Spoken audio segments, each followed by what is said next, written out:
And welcome to a new kind of Cinematary. I'm your host, Andrew Swafford. One of the ways in which we're doing things a little bit different is that all these post 500 series that we're doing, we're going to have that series be curated by a particular member of the team, and that member is going to host the episode. So I'm doing the first one. Series is Internet Movies. I'll say more about it in a minute, but I'm here with...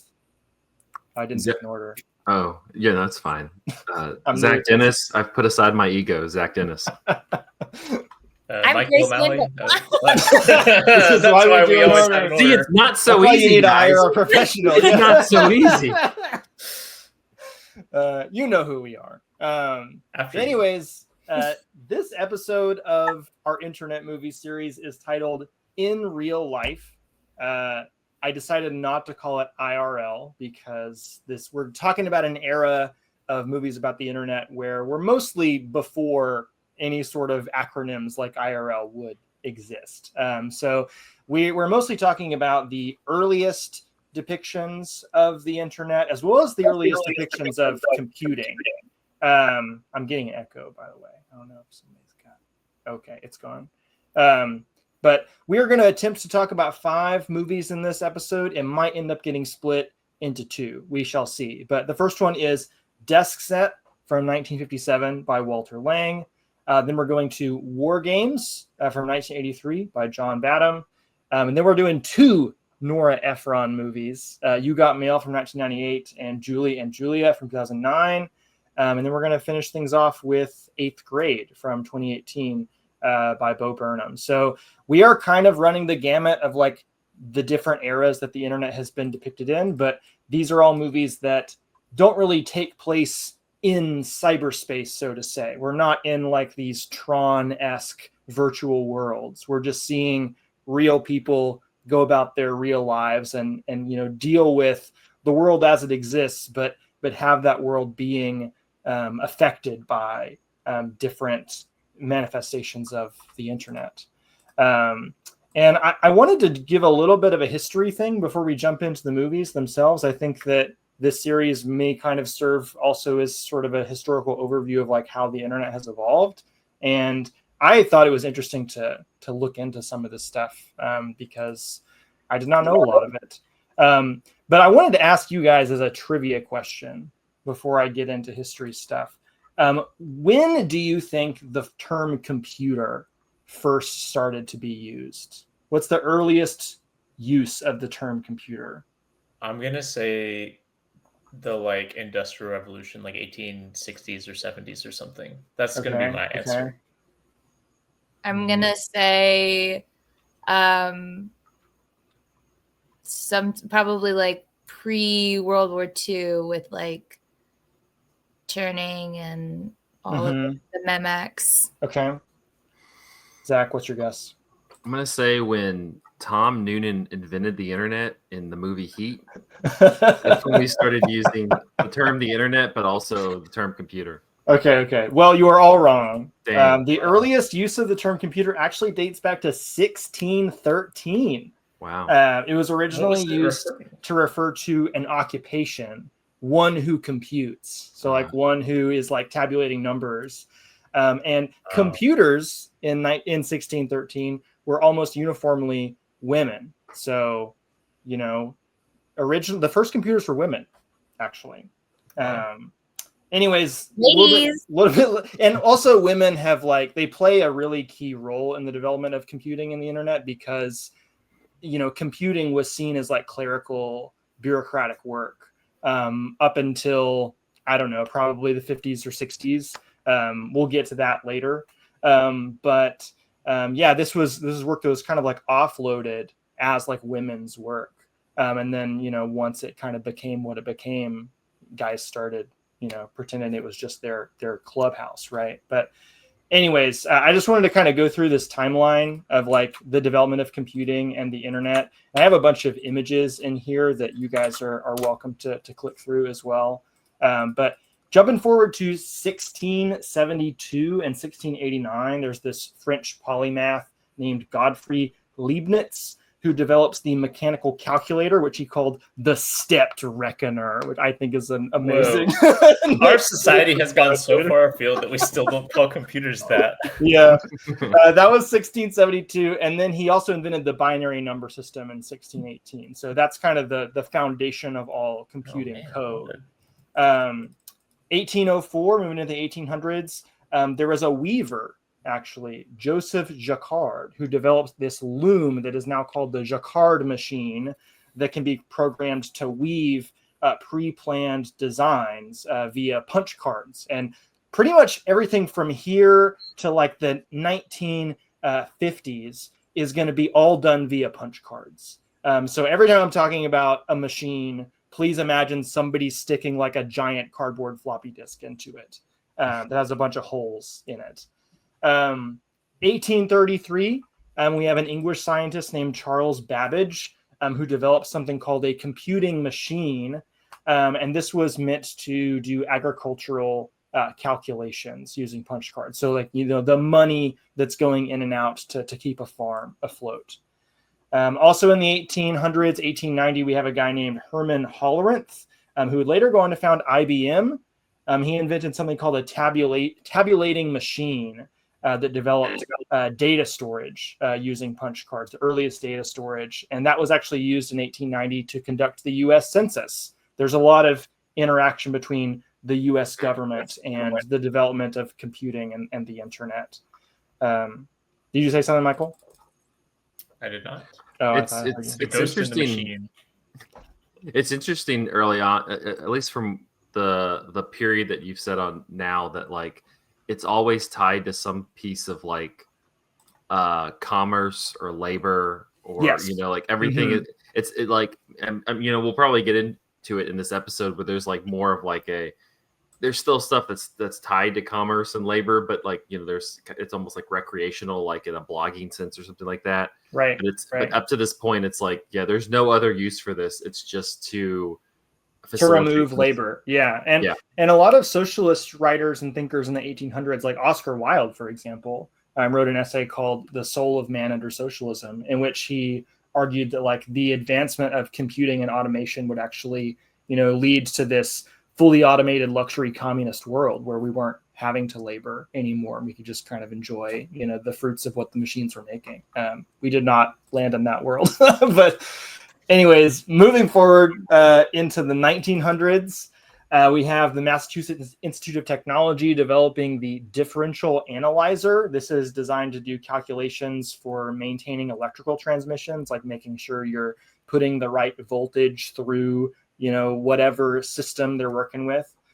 1935, IBM punch cards were used to institute the U.S. Social Security system, another interesting labor connection. In 1939, Hewlett-Packard is founded, and they developed something called the 200A audio oscillator. I actually don't know much about what exactly this thing did, but it was used by Disney in screenings of Fantasia just 1 year later. And then in 1940, we have Bell, the telephone company, developing something called the complex number calculator, which allowed you to do calculations remotely over telephone lines. So that's like the birth of operating a machine remotely using a computer. And then moving into like World War II era, Grace mentioned Alan Turing earlier. So Alan Turing and his co-scientist Harold Keen of the British Tabulating Machine Company, they developed something called the bomb. I think that's how you say it, the bomb code-breaking machine that was used to decrypt Nazi communications during World War II. Today we call them computers. Today we call them computers. Today we call it Grok AI. Oh God! We could technically call it Mecha Hitler. Yeah. And then I have two that both happened in 1945 that represent like what seems like a pretty huge leap forward. And this is actually what we see depicted in Desk Set, our first movie. So So in 1945, we have a guy from the University of Pennsylvania, J. Presper Eckert. He developed something called the Electronic Numerical Integrator and Computer. It was shortened to ENIAC. Remember that in desk set, the computer is called EMERAC, I think. Mm-hmm. And this is made out of thousands of vacuum tubes. So this was when the internet was literally a series of tubes. It was designed to aid the U.S. military in World War II, but of course it was not finished until after the war was over. And then we see kind of an upgrade of that. And later in 1945, the Manhattan Project's John von Neumann develops plans that he didn't actually end up making, but it was for a computer called the Electronic Discrete Variable Automatic Computer, also known as EDVAC. And this was inspired by our neurological understandings of memory and the logical operations of the brain. So some people argue that like brains are literally computers. I don't think that I buy that argument personally. But what is she? They call it the electronic brain when they're talking about the computer and desk set. Yes, they do. Yeah, it's Captain Hepburn's like, I just saw the demonstration of the electronic brain at IBM. Yeah. But I guess we will debate that question whenever we watch A Glitch in the Matrix for our documentary episode. But last little historical moment I want to talk about before getting into movies is the 1950s. In 1956, MIT researchers developed something called the Whirlwind 1 computer, which allowed for direct keyboard input. And this was the first time we replaced punch cards as the way to communicate with a machine. In 1957, 1 year later, IBM introduced something called Fortran, not to be confused with 4chan. This is an early programming language which greatly simplified the process of writing computer programs. So, yes, it's Spencer Tracy, as you've never seen him before, and Katharine Hepburn, as you've always wanted to see her. They'll have you rocking and rolling with laughter as they match wits with Miss Emmy, the machine that can replace everybody except a woman like Katie. Wow. What are you thinking, Bunny? Except for sex, what's left?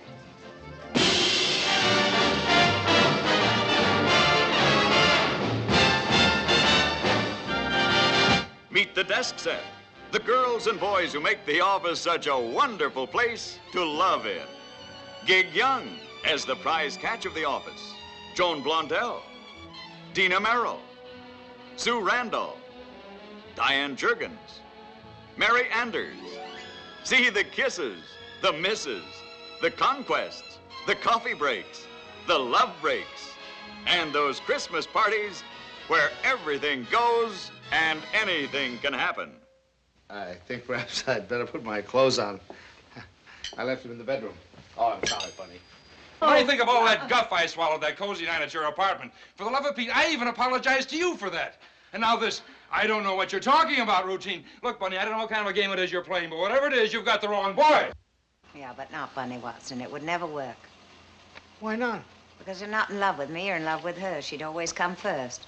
If anything went wrong with her, you'd forget about me like that. Oh, well, you don't know.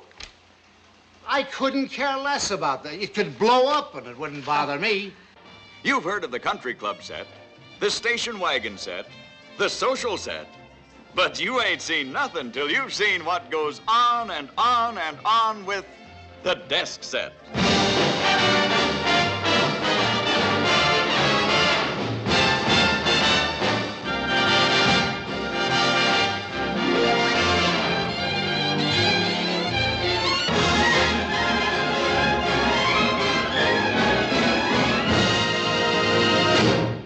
That brings us all the way to the release of Desk Set in 1957. I promise I'm going to stop talking at you in a moment, but I do have a little, Zach Dennis style fact sheet about Desk Set, and then turn it over to y'all. But this was based on a play from 1955 by a guy named William Marchant, and it was written by Phoebe and Henry Ephron, Nora Ephron's parents. I was amazed when I came up with that. This could just be a Nora Ephron family episode, but there are other things as well. WarGames and Bo Burnham had to come crash the party. Yeah, unfortunately, Matthew Broderick showed up. Snaggletooth. This movie stars Katharine Hepburn and Spencer Tracy. It was their first color film together, but they had actually been in 7 movies together before this point. So already kind of an iconic screen pair, like Tom Hanks and Meg Ryan, we'll talk about a little bit later. And as I mentioned earlier, the computer in this film, the IMERAC, is kind of the copyright-free version of the ENIAC computer that was developed in 1945. And I have one critic quote for you from Time magazine to give a sense of how this movie was received. They wrote, "At long last, somebody has a kind word for the girls in the research department. The word, one of those electronic brains could do the job much better and with less back chat. And what's more, it would free the girls' energies for the more important job of getting a man. Desk Set has been expanded from the play by a sizable pigeonhole in which Hepburn and Tracy intermittently bill and coo. On the whole, the film compares favorably with the play, and though actress Hepburn tends to wallow in the wake of Shirley Booth, she never quite sinks in the comic scenes. And in the romantic one, she is light enough to ride the champagne splashes of emotion as if she were going over Niagara in a barrel. Spencer Tracy has one wonderful slapstick scene, and Gig Young does very well with a comic style for which he is much beholden to William Holden." So that's Desk Set. Man, women in STEM. Women in STEM. Yeah. And speaking of, I guess we should turn things over to Grace, the actual librarian on the podcast. You want to tell people about Desk Set? Well, sure. I mean, after that trivia, so after that, go find a man, as the review says. I guess I'm looking, but no. Well, let's see. I guess for me, it's always so exciting to see any sort of filmic depiction of librarians moving beyond glasses, a sweater, and no talking in the library. These gals are reference librarians, which is what I am. I am a reference librarian. So anytime, for your reference, anytime somebody calls into my library, hey, do you have any information on this subject? Can you look up this fact for me? Can you help? You just have it memorized. Yeah. Yes and no. Okay. Yes and no. We say all the time in my library, there are librarians that have been at my library for 25 years, about as long as I've been alive, that they've been librarians, and they've seen technology come and go, and they've seen trends in research come and go and change, and people's attitudes and approaches towards libraries as they have evolved as technology anyways. But they like to say, I don't know everything, I just know where to look for it. And so these reference librarians in Desk Set, they do seem to know everything just off the top of their head. I wonder if that's, given the fact that, they're reference librarians for TV. So it's like, there are all those scenes, or there's the one sequence where they're asked the same question multiple times, and it's, who are Santa's reindeer? They know that. They've been asked it before. Right. It comes around seasonally, that sort of question. Various other things, it takes them a while to find. They have to leave, put the call on hold, go find that information. Yeah. They know exactly where to look. They know where it's stored. So that's really what reference librarians do. We know where the information is. We know how to find it. We know how to access it. We know how to get it to you. Mm-hmm. And I think that they're wonderful. I love the girls. I love their personalities. I love the different approaches. I love the connection and the relationship. It did feel very familiar to me, as a lot of the people that I work with at my library are women. This reference field is stewarded by women. There were a lot of women in my, information science classes. Mm-hmm. They don't go into organizational theory. They don't talk about, what sort of system they use. It looks we're not debating the pros and cons of the Dewey Decimal System. Yeah, we're not discussing that. We're not moving into Library of Congress. We're not doing anything like that. But it did look like that they had a whole a whole system, at least something alphabetized. You could tell it was taking the time to like look at their shelves and see what all's there and, you know, what that kind of looks like. But they are, you know, spunky, interesting, beautiful, intelligent. And there are so many things that I really enjoyed about this film. I liked Spencer Tracy's character, even though like, yes, he's the harbinger of all this, you know, change that's gonna, you know, put us out of business. But this film is really, when it pits man versus machine against each other, it's really pulling for like the human element. Yeah, it's very pro-librarian in this this situation in which they're worried they're going to be replaced by a computer, which is wonderful. And like, that's super refreshing to see that it's like, you know, it's not even so much that like, because it points out this sort of fallacy that, you know, you have to ask the right question. You can ask the wrong question and get the right answer. But, you know, that's not what you were looking for. And so sometimes it does take that human element to interpret your information needs. It happens all the time. People come in, they know exactly what they're looking for. I'm looking for this piece of information. I know you have it. I've seen it before. And it's like, you're not asking me the right questions. I'm not yielding the right results. So it takes a little more back and forth, and it takes a little more, you know, communication conducting. They're reference interviews. When you have that conversation with a patron. So when you're conducting a reference interview, there's a lot more to it than just what do you want? And you know how Google will say, did you mean, you know, whatever? And it's like, no, I actually didn't mean that. I meant exactly what I said, but I'm not getting what I'm looking for. So I think this is fabulous. I love watching the romance. It's, you know, a little cheesy, but you know, Tracy and Hepburn. It's like charmingly schmaltzy, I would say. Yeah. They're very, but I so enjoyed Katharine Hepburn because I can't say honestly that I've seen a lot of her movies.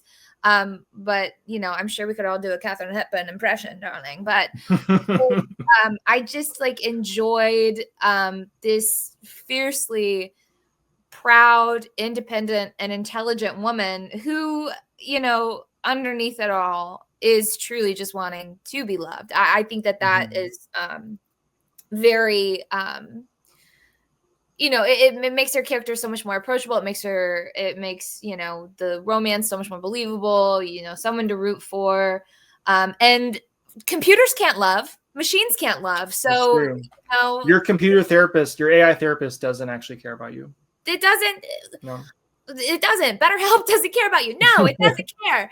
But so it's like, well, BetterHelp actually will connect you to a real human being, but yeah, you know what I'm saying. So, anyways, but so that's where the heart in this film lies. Is, you know, one has a beating heart and one has vacuum tubes. It's very funny. It's very pretty. It's very sweet. It's a Christmas movie tee. It's one of those like unintentional, you know, tangentially Christmas films. It, you know, it's somebody else. Anybody else? I mean, I have kind of like a big zoomed out question for you about like how this relates to, you know, more modern questions about, you know, anxieties about people being replaced by computers. But we should probably stick in the movie world for a little bit longer. Michael, Zach, what did y'all think about Death Set if you watched it? Forget who did, who didn't. Michael didn't. I did not. Okay, Zach. Wow. Yeah, I co-sign a lot of what Grace said. I was getting a lot of Grace energy from Katharine Hepburn in this. Like, it reminded me a lot of being around her. That's a compliment. Yeah, that's all. Yeah. But yeah, I mean, I agree. It's like it's romance, but in like a very like old-fashioned schmaltzy kind of romance to it. Gig Young, as Andrew said before we were recording, is like a Mad Men character in the era of Mad Men characters. Like, yeah, like it's constantly just like, like, are you gonna be home tonight? She's like, no, I'd like to do something special. He's like, I got a meeting aboard. I got a window to look out of and drink. So I'm sorry, I can't. If you want to have sex, then I can rearrange. I can rearrange these plans. Yeah, honestly, I'm good to like jump into the kind of zoom out because sure, yeah. I think this is such a like perfect movie to like kick off all of the movies that we talk about. It's so pertinent. I couldn't Yeah. believe how It was. present the conversations in this movie felt. Because like, you know, these are people whose job is like accessing information and presenting information to people, right? And on a certain level, there's like an efficiency argument to computers being the better way to convey that information, right? Like, I'm very glad that Wikipedia exists, and I don't have to go track down a reference librarian about every single piece of information I want to know, right? It would be cool if you did. It would be cool if I did. I would probably get way better information if I did. But I also like, I'm very scared personally about the propensity for AI or the possibility of AI essentially causing mass unemployment, because there are lots and lots and lots of jobs that AI could replace theoretically. I was actually just talking to somebody at a wedding who like works in finance, like global finance trading, and he was saying that he thinks that the only way that we're not going to have mass unemployment is if the government like hardcore regulates AI and says like these are X number of jobs, these are jobs that cannot legally be replaced by AI. And you know, I've just as an educator been having a lot of conversations with people about it. And I was actually speaking to a friend of mine who works at the university here in Knoxville, and she said that she has an assignment she has her students do where she asks them to come up with a metaphor for what AI is. Like, how would you describe AI is like X? And some of her students' analogies were AI is like a gardener or AI is like a garden that needs a gardener, or AI is like a library that needs a librarian. And I don't know if I fully buy those arguments, but you know, Grace, you just laid out a great argument for why, you know, information, it is helpful to have experts on how to find information who are real people, right? Well, and that's the thing about that's another thing about the AI stuff is like, except for a few use cases, most of the AI replacement of human beings replaces it with a worse version. Yeah. You know, it's not improving it. I don't know if DeskSet gets into that. Like, does it get into like, is the computer better or worse than... They have a competition at the end. That's the climax of the movie. Yeah. Yes. It's kind of like a John Henry, you know, races the steam engine kind of thing. But also kind of going back to the history you were laying out at the beginning of this episode, like, you know, the machine enters, like the machine only enters as this device to, well, initially as this like device that's going to overtake the labor. You know, it's like, you know, all these girls in the reference library are going to be gone because we don't need you. We literally for 2 weeks, they're just feeding the machine information so that after that people can call in and the machine will shoot out the information that they're looking for. And like the kind of like Hollywood, you know, romance happy ending is like, no, like we still need y'all. Machine's still going to be here, but like we still need y'all to like operate with the machine because it's they come down on the stance that like you need the expert running the machine. Yeah, right? and it's like you know, we still need like this is gonna like this, and this is what really like clued me into like later discussions is it's like this is freeing up time for you, so like, you know, you don't have to answer the who are Santa's reindeer question. Like you have more time to do research and like do deeper stuff because this machine handles all of this and that and the other. Yeah. It's just like that's again, like I'm sure we'll talk about it in a couple later movies in this. Well, probably all three of the later movies in the series. But it's like there's no object of pleasure with computers or at this moment. It's purely functional. Well, yeah. Well, and even like if you go into like the later like kind of like playground of like the internet, there's a lot of those things that are fun that on a functional level just exists to like undercut labor in some way. Like, you know, if you think about like all the big like apps that come out of like the smartphone boom, like Uber or Airbnb or like those sorts of things. We're like, disrupting. Yeah. Well, and what they're really disrupting are regulations and labor unions. Like those are like what, like the main disruptions that those face, and otherwise replacing them with like identical or maybe even worse services than what people had before. And yeah, I just think it's interesting that. Though I do want to mention in response to your earlier thing, Zach, about how we're not playing up the cool factor of the computer in Death Set. They do anthropomorphize it. They do call it by a name, Emmy, short for Emirac, right? So immediately there's like we were thinking about this as like having a human brain. And we're not going to talk about a lot of movies in the series that are about like AI clones, like Blade Runner and stuff like that, but that is how AI has often been thought about. And this one just kind of very like brings it up to the forefront. But Grace, you were going to say something? I just so many things because well, first, love they call it Emmy.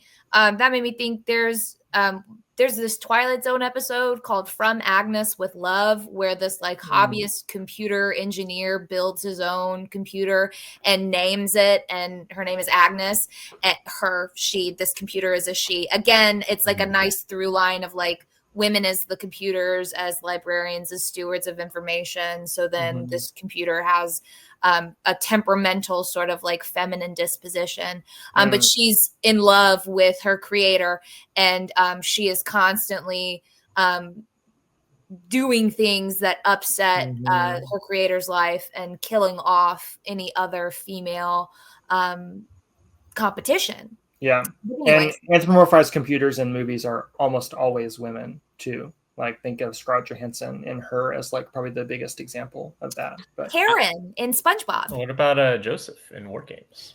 You have there's Hal, Joseph and Hal there's in Hal. 2001. And I'm also thinking about like Representative of in computers. WarGames, right? his name is Joshua.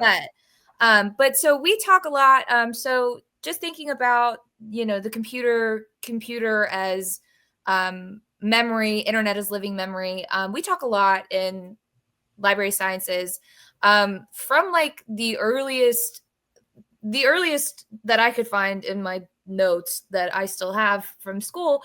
Talk a lot about how the internet, the World Wide Web, just a interconnected series of library databases was meant to make information accessible to all.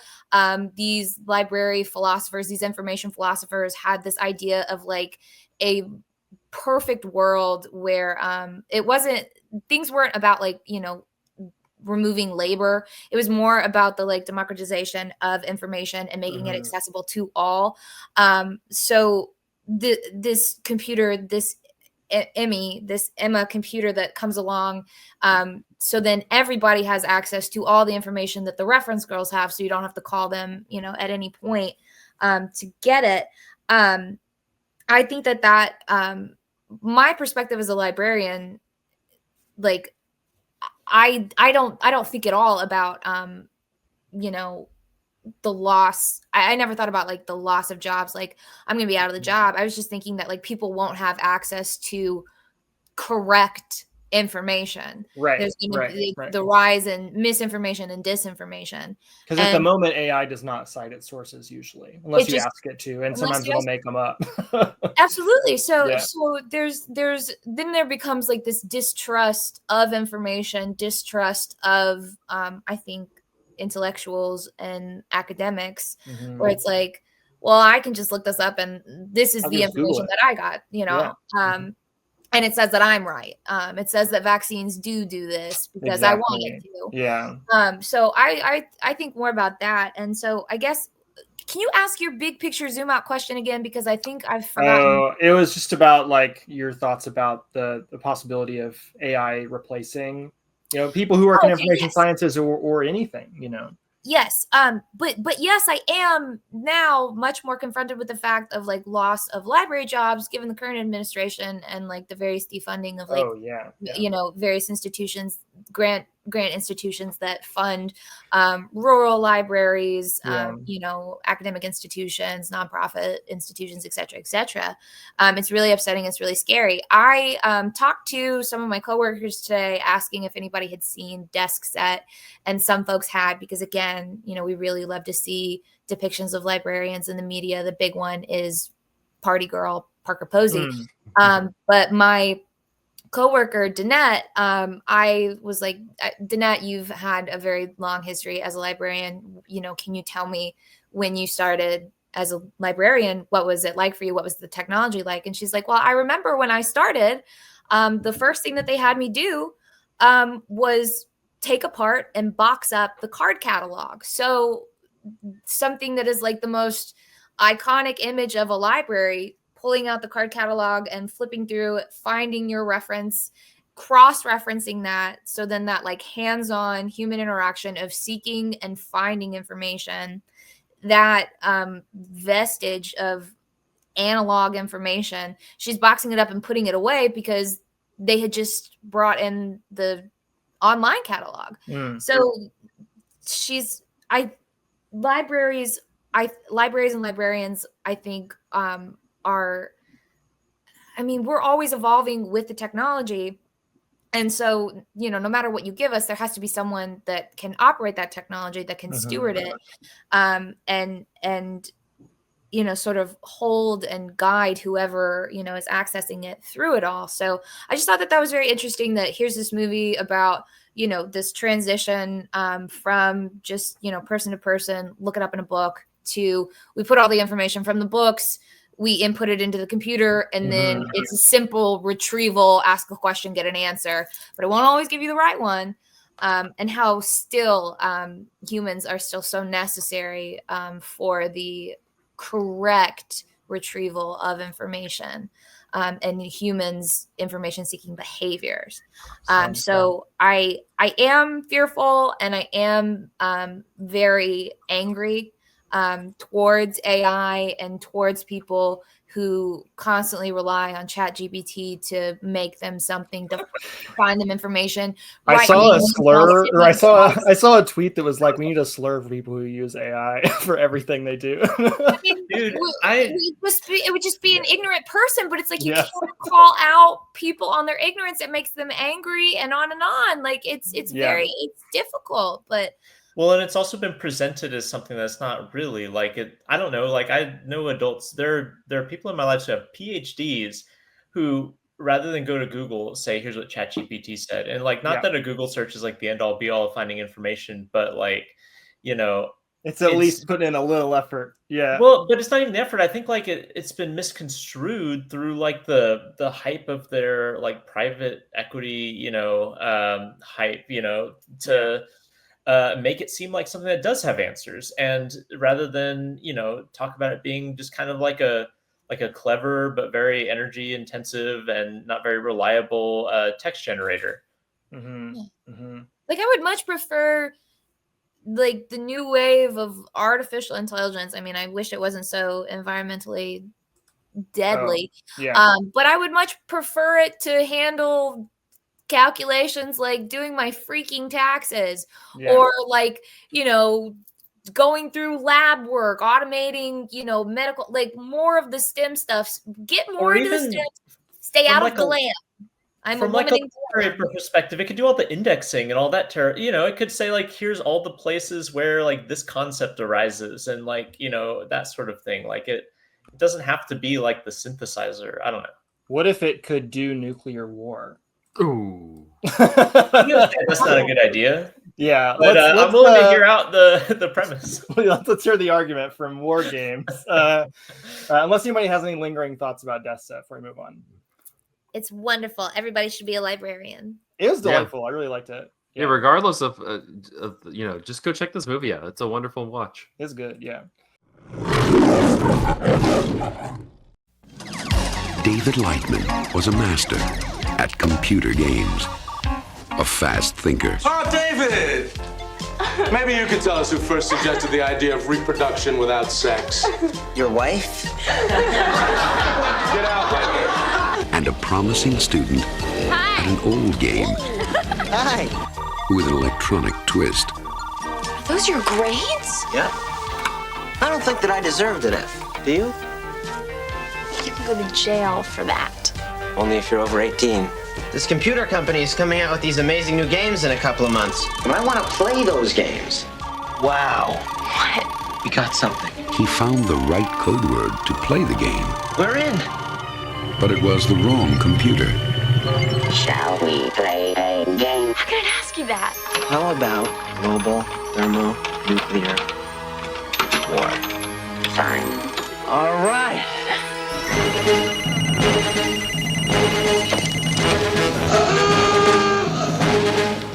What the hell? They're trajectory headings for multiple impact re-entry vehicles. What does that mean? I don't know, but it's great. All stations, this is Crystal Palace. I wonder if I should use my subs. 22 Typhoon-class submarines departing Petropavlovsk. What in the hell's happening here?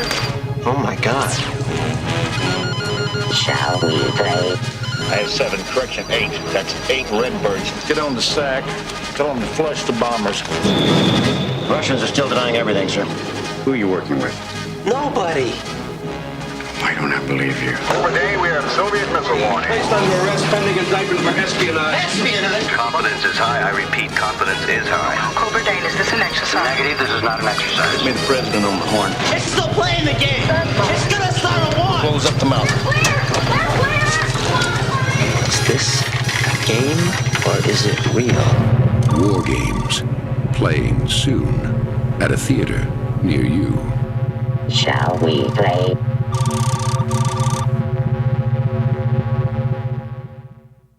Anyways, moving on to our second movie in the series, WarGames by John Badham. This movie stars Matthew Broderick and Ali Sheedy as two teen lovers, one of which is a hacker who ends up on the run from the U.S. government in this movie. Also stars John Wood and Dabney Coleman, who I wanted to flag up because he is the chauvinist pig boss in 9 to 5. And he also shows up in You Got Mail as Tom Hanks' sleazy businessman dad. So a little bit typecast as office jerk,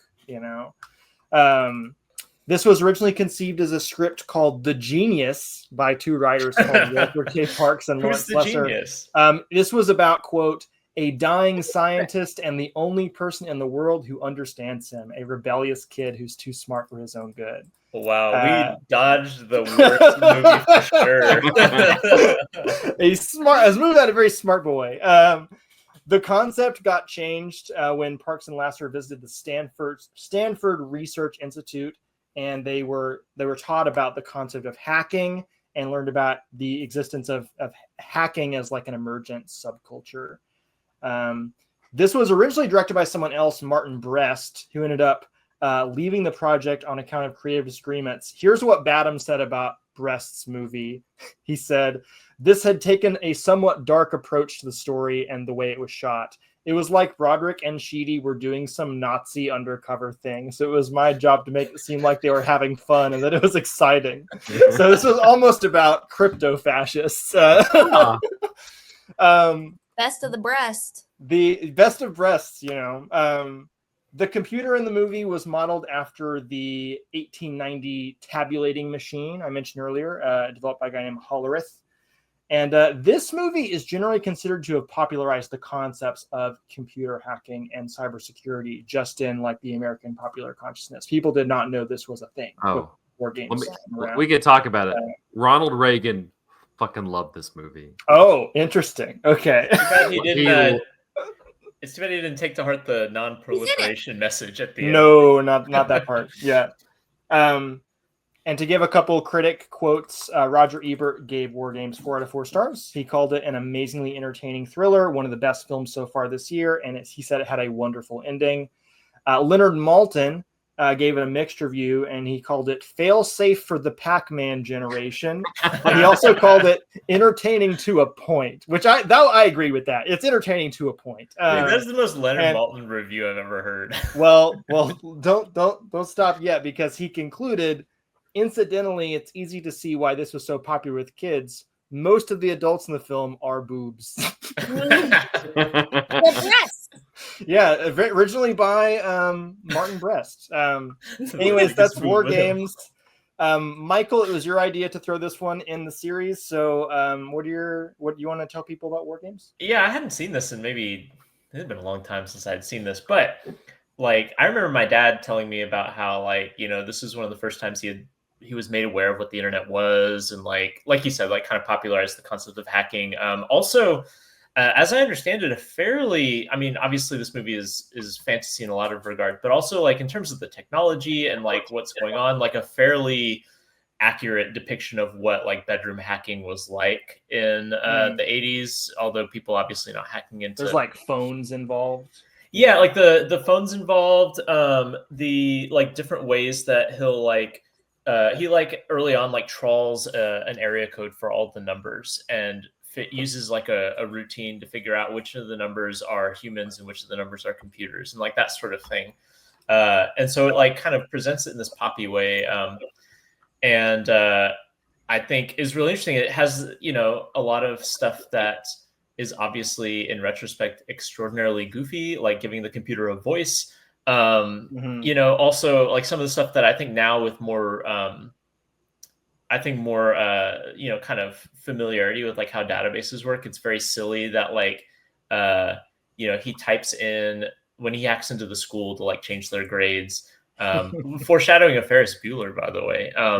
But when he types in like the grade stuff, he types in like perfect, like capitalize the first letter, like comma, you know, last name, comma, first name, middle initial, like stuff like that. Like the universe is just like a text-based adventure game that he can like click his way through. Right? Well, and like even like his interfacing with the computer, he's talking in like idiomatic full sentences and things like that, you know. So like there's stuff that like obviously, you know, with more familiarity with how like the jargon of computing now, like it looks kind of goofy in retrospect, but I do think that like it represents like a real growing kind of unease with computers. For instance, the movie opens with in a drill that they don't know is a drill, these nuclear silo operators refuse to launch the missiles in their drill because they think they're about to like start a nuclear holocaust. And so in response to that, they're going to replace it with a computer to make the decisions. God, but that's a great like follow up from the ending of Death Set too.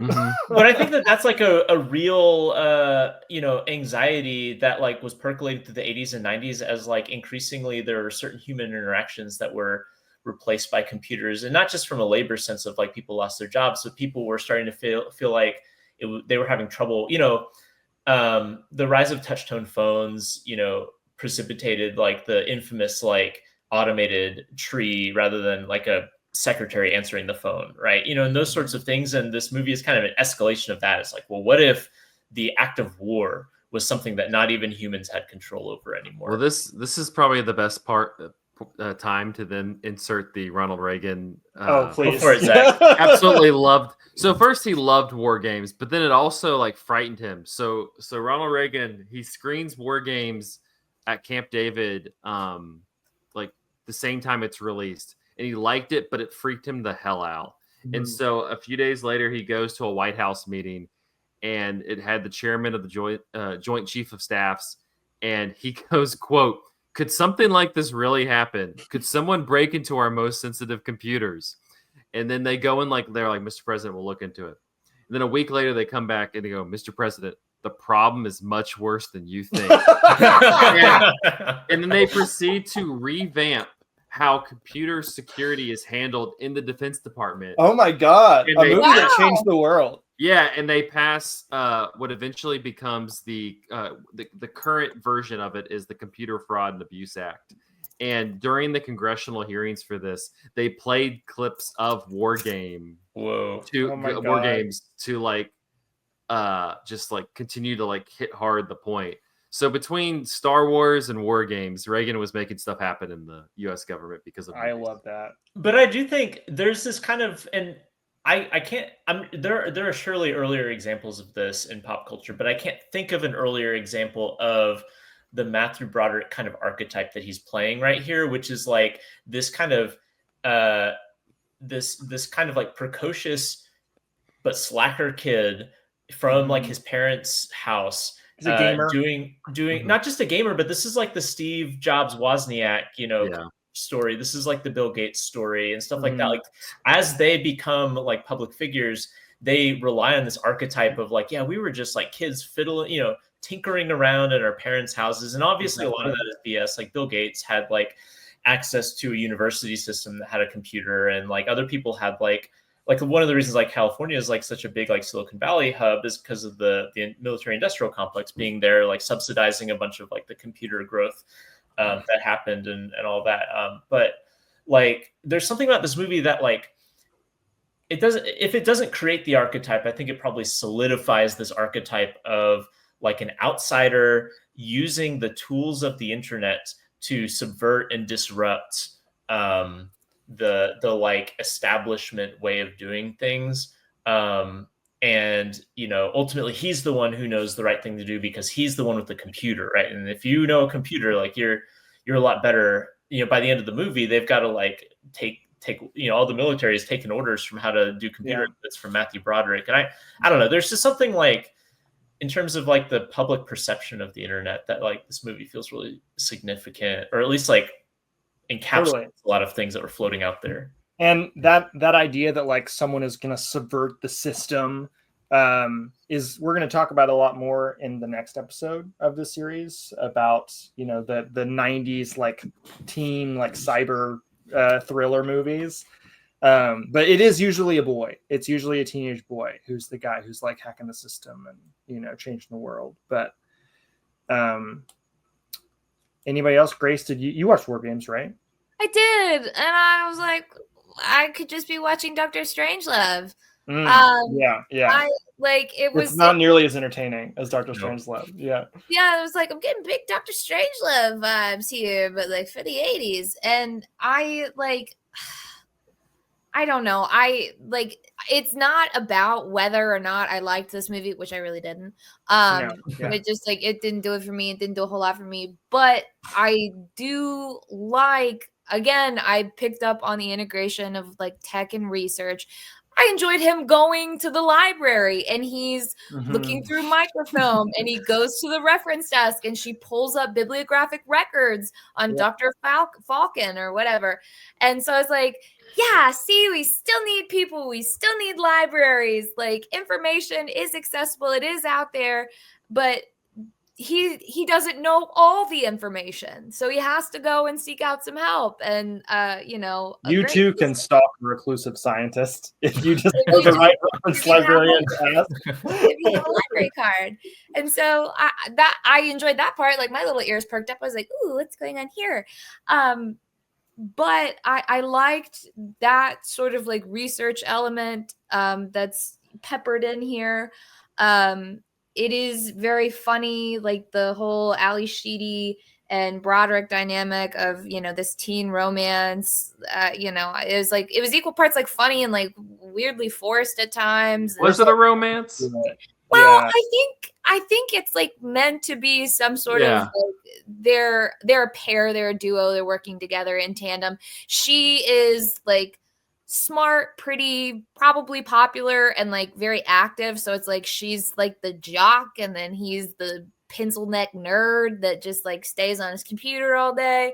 But it's still she's like also like the prize for him winning the game at the end of it. Like doesn't the movie close on them kissing or shortly thereafter? I think. Maybe. But it just I think that I like the computer as a big brain. Yeah. I really enjoyed that because like what we were talking about, how like computer is memory, computer is or maybe that's a good question, computer as memory versus computer as like thinking intelligent brain. And then again, this film does set up that man versus machine. We need a human because a human can understand futility in a way that a machine cannot. And so I do think that these pair pretty nicely, like this and Desk Set do pair pretty nicely, that like there does have to be a time where instead of pulling the humans off the playing field, you've got to know when to, right, have the computer sit this one out, and there needs to be like a human manual override. But I also liked there were some scenes where the computer as a toy, like as something fun and a hobby. So of course, like he's playing all of these games in the arcade, that's a computer game, and then how he's wanting the computer game. But then I was thinking about when the distinguished guests from Birmingham come visit the military complex, and whatever general is like, press that red button, and then the alarms go off. He's like, no, God, don't press that. And then they're like, just kidding, welcome.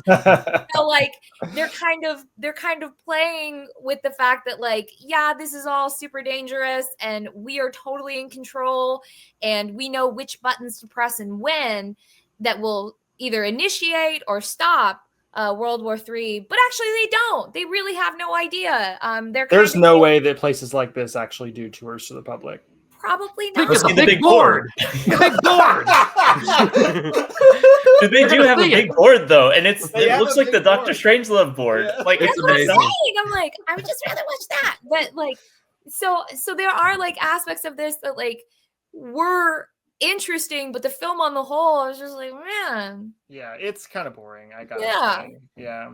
There's one more thing that I'll say about the computer and like the internet use here that I think is kind of interesting, because I do agree it's not like a great movie, but I think it's interesting for this like kind of moment in time is like the question of what are computers for, and like you see this like throughout, like where the computer is made for one thing but kind of used at odds with that, and its actual like programmed optimized purpose kind of creates friction with how people want to use it. So like for instance in WarGames, like the creator of the war game, or the creator of the computer that plays the war games, like the intention of the creator was to create a computer that would figure out the futility of nuclear war.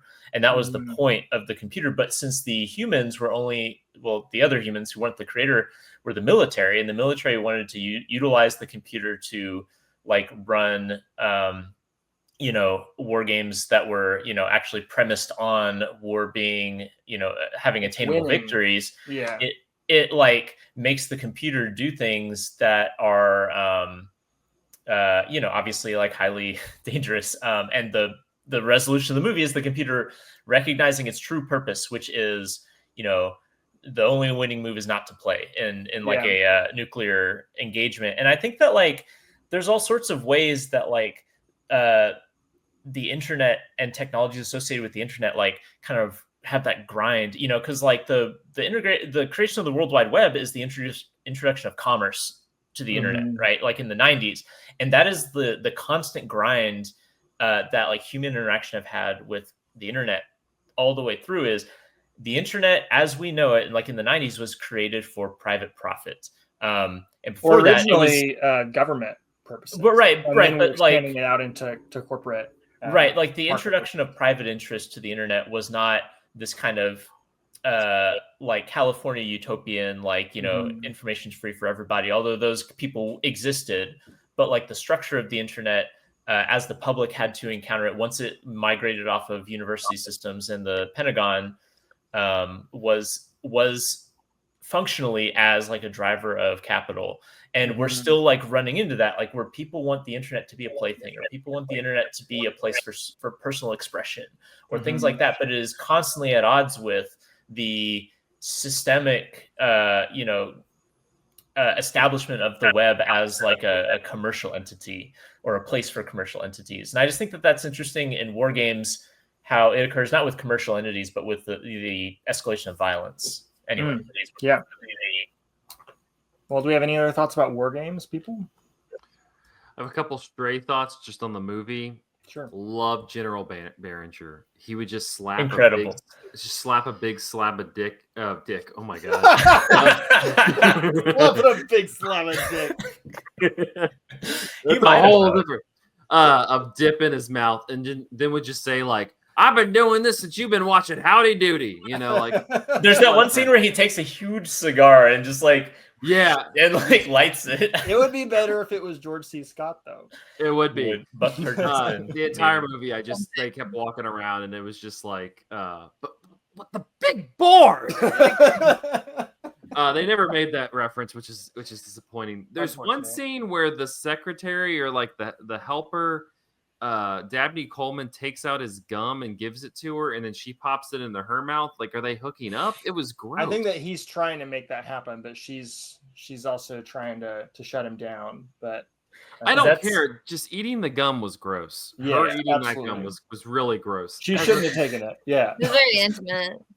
It was very intimate, but it was out of nowhere, and I'm just like, what's going on Well, this here? is pre-COVID, so it's not so gross. That's true. Matthew Broderick consistently ignores this girl who is just so far out of his league. She's like in an aerobics video. She's gorgeous, and he's just like, oh, I'm playing chess on my she's basically saying like, do you want to have sex with me? And he's like, I'm busy. I'm busy hacking the U.S. government. I need to find unreleased video games online. I just don't feel like I really, I get 80s people that you really liked Matthew Broderick at that period of time. I don't get it. He's kind of just annoying all the time, Wow. Anti Matthew Broderick. Dang. This is before his car crash too. Yeah, exactly. So then how does that change things? Yeah, I got kind of bored with this movie. There was so much, it was so ripe for humor when like they don't know that the machine is doing all of it and they're just like freaking out about the different bombs and stuff. It was just so ripe for a satirical humor, and this one just really had no like desire. It wanted to be a thriller, and I'm like, this isn't a good thriller. This is more exciting as a satire.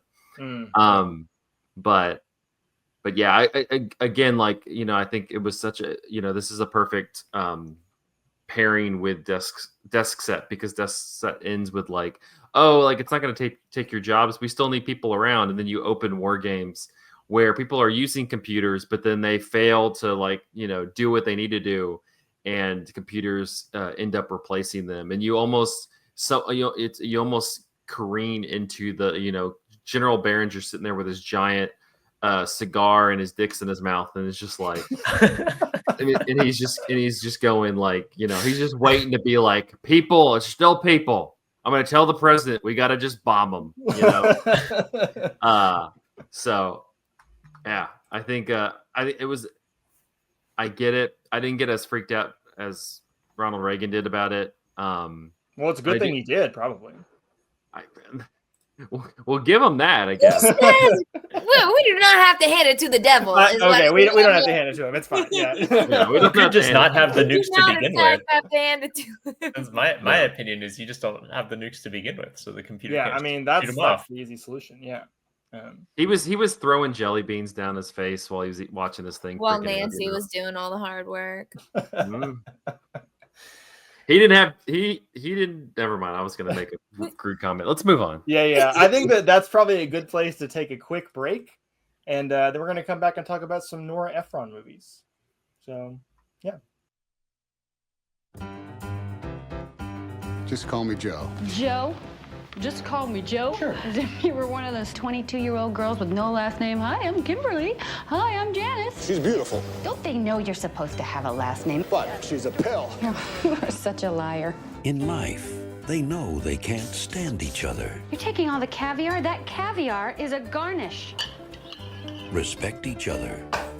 Joe Fox. F-O-X. F-O-X. Or like each other.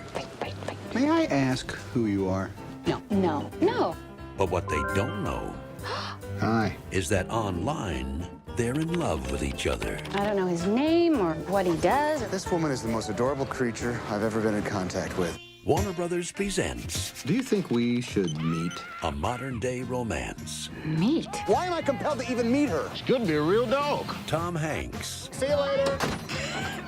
Don't worry about a thing. Meg Ryan. From the director of Sleepless in Seattle. What are you girls talking about? Cyber sex. You've got mail. I would really appreciate it if you would just go away. I brought you flowers. Oh?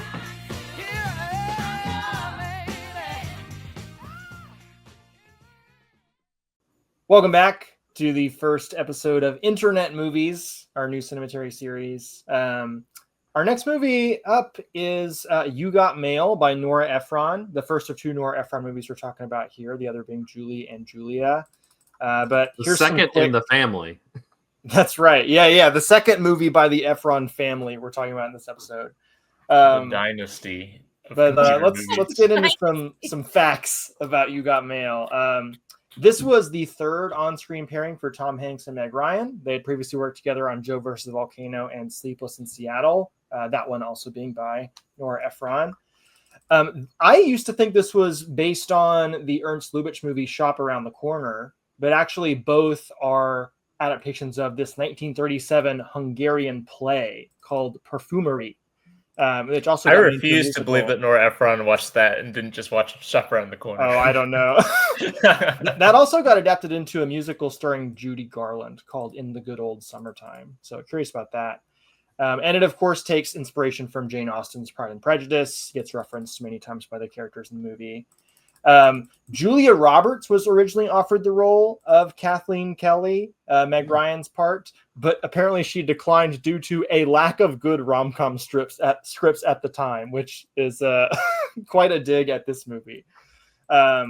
This was written with both Nora and her sister Delia Ephron, and Delia Ephron said of the bookstore setting, quote, once we decided that she would be an independent bookstore owner, the reason we made it a children's bookstore is I think we always tried to make movies as personal as we could, to find the thing in it that was personal, and we grew up loving children's books more than anything. Nora Ephron said of it, this was something that was very important to us, that there be first editions of old children's books. It's part of what makes this a serious bookstore. We wanted to sell the idea that this was a place that really cared about the history of children's literature. So we could crush it with our plot. So we could crush it with big box stores and then later Amazon. Yeah. This movie took its name from the greeting that AOL users received upon getting a new email. I think, of course, we knew that, but maybe younger listeners will have not heard that. The film's website actually remained live until 2018. And what was on the website?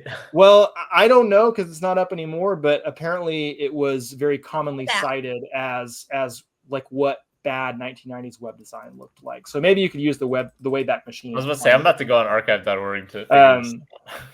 Getting into critics' quotes, Roger Ebert gave the film 3 out of 4 stars. He lauded the, quote, immensely lovable main characters, which is a very strong thing to say about Tom Hanks in this movie.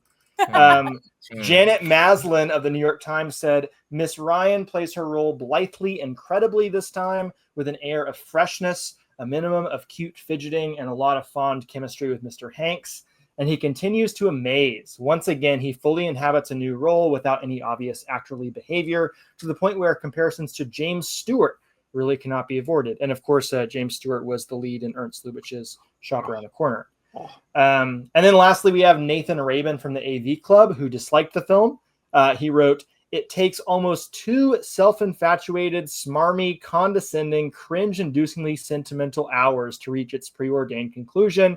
And he called the film almost unwatchably saccharine, representing pretty much everything wrong with today's big budget, high concept Hollywood filmmaking. And I guess I'll go ahead and introduce like the plot in this one, since I haven't done one yet. And I just watched this the other night with Michael. But I think this is that Nathan Rabin quote feels very understandable to me. And I can't quite decide whether or not I like You Got Mail, to be honest, but there's so many reasons to hate it and hate Tom Hanks' character. It's an evil movie in a lot of ways.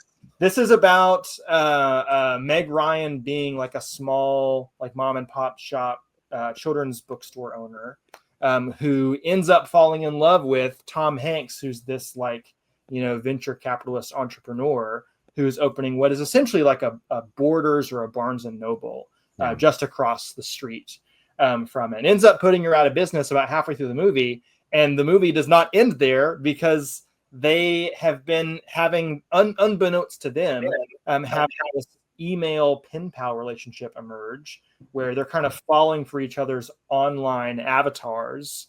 Not avatars exactly, but screen names, I suppose. And then, of course, Meg Ryan has to find out that the guy she's been emailing all this time has been the guy that she just hated so much for, you know, being against everything she stood for, and also, you know, literally putting her out of a job. I also think it's interesting that this movie is, you know, really hand-waving away the way that, you know, these big corporations are putting small businesses out of a commission. When Amazon would put Borders out of business and you know, threaten to put Barnes and Noble out of business. We'll see how long Barnes and Noble hangs on. But in the book world, it really is like pretty monopolistic at this point. There are, of course, still local bookstores in people's towns, but there were probably a lot more before Barnes and Noble came around. And right? they vary. Some of them I love a good used bookstore where you can just be in there for like a couple hours. Shout out McKay, that Michael kind of just thing. discovered one in Knoxville called Simply Books. Well, no, nice. it's called it's inside a consignment store for like infant and children's clothes and stuff like that. But the entire second half of the store is like thousands of books just piled up. Oh hell It's in yeah! the former No disc organizational exchange structure. if Knoxvillians But are then you interested. get the new book geared local bookstores, which I find to be hit or miss because sometimes it's just kind of like it's like millennial Instagram crap, like filled with like TikTok books that you're And just a like, huge recent bias too. yeah, and you're just the kind of like last 20 whatever. years of books. Yeah, it's a lot of like romance and mystery and stuff like that, and you're just kind of like, all right, whatever. But still, like I don't want Borders or Barnes and Noble to win. Come on. Yeah. Well, Michael, you called this an evil movie. Do you wanna give your take?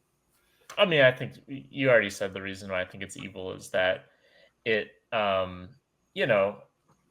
it actually does a really good job of showing like why it's so insidious that this Barnes and like the Foxes, which are the father and son duo, like coming in, like they are explicitly depicted as like just evil, like predatory, like people who don't care about they are celebrating independent bookstores' downfall and stuff like that. And then the bookstore itself, the shop around the corner that Meg Ryan runs, like they go into a lot of depth to show like why this bookstore has like meaning for the community, and like it's like a family thing where her mother like had poured her her soul into this shop and all that. Like they really hit hard exactly like what is at stake here. And then the movie is just like but what if like, he was the charming shop and hot? Yeah, like my he's wife, not hot, I don't think. my wife Rebecca talked about when we watched it that she had been listening to the radio or something, and the host on the radio talked about how that they had like basically Mandela affected themselves into thinking that this movie ended with Tom Hanks's character basically like buying her shop back and allowing her to like operate the shop like under the behest of like the whatever. And that is if you want this movie to have like a happy ending, that is the natural endpoint to this movie, is like this dude uses this pile of money to give her a bookstore job, like, and but like no. but and I mean like it would be like under the behest of the Fox and Sons book, but it doesn't do that. It would have been getting acquired. It doesn't even acquire it. It just crushes it, and that's the end of the movie in terms of the bookstore plot. Like, and the rest of the movie is spent like basically trying to paste together a Tom Hanks character that is remotely like conceivable to be in a relationship with the Meg Ryan character. And like I will say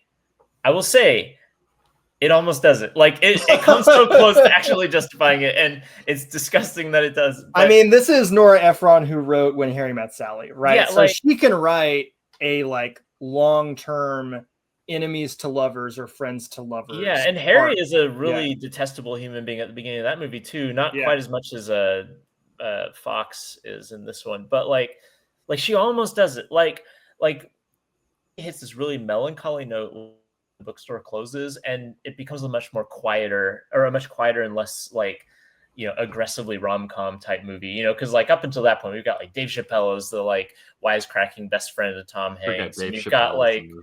We've got Parker Posey as like the obvious like she's about to be dumped sort of character.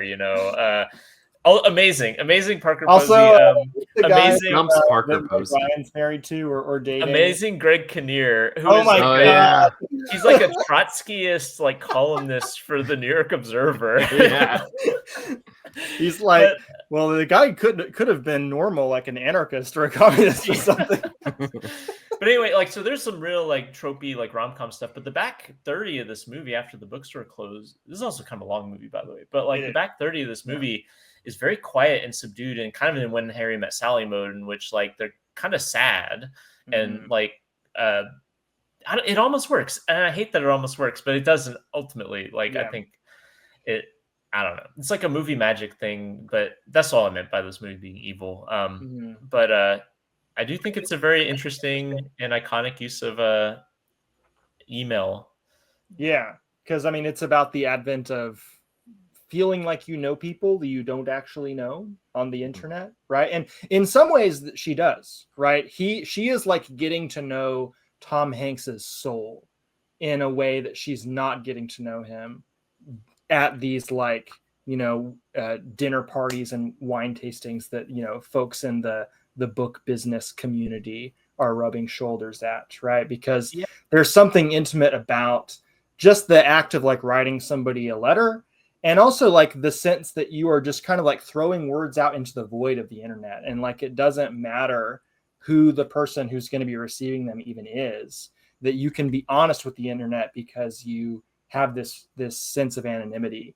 Yeah. Well, and like Julie and Julia problematizes this a little bit, but there is this kind of pervasive sense, I think throughout like this kind of like techno optimist phase of the internet, which I would say like goes up through maybe like the mid 2010s or something, where there is this feeling that like the internet can be a more authentic space than real life, like for its users at least. Like I think a lot of people outside of the kind of very online are skeptical of that early on, maybe justifiably, maybe just cynically so. But like I think that this does show like, and you can see this like if you go to like message boards and stuff from the time, right? Like and there's like early clips of, like Bill Gates on like this is on Letterman or something, where he's describing like how like subcultures can form on the internet, because Bill Gates or Letterman I think is very skeptical of like, why would you ever want to go on the internet? And Bill Gates, like, evil man, but like he accurately describes that like, because you can find similar affinity groups on the internet, like it can remove some of these barriers that are up in real life, like for people socially. And so you can have like a kind of like authenticity.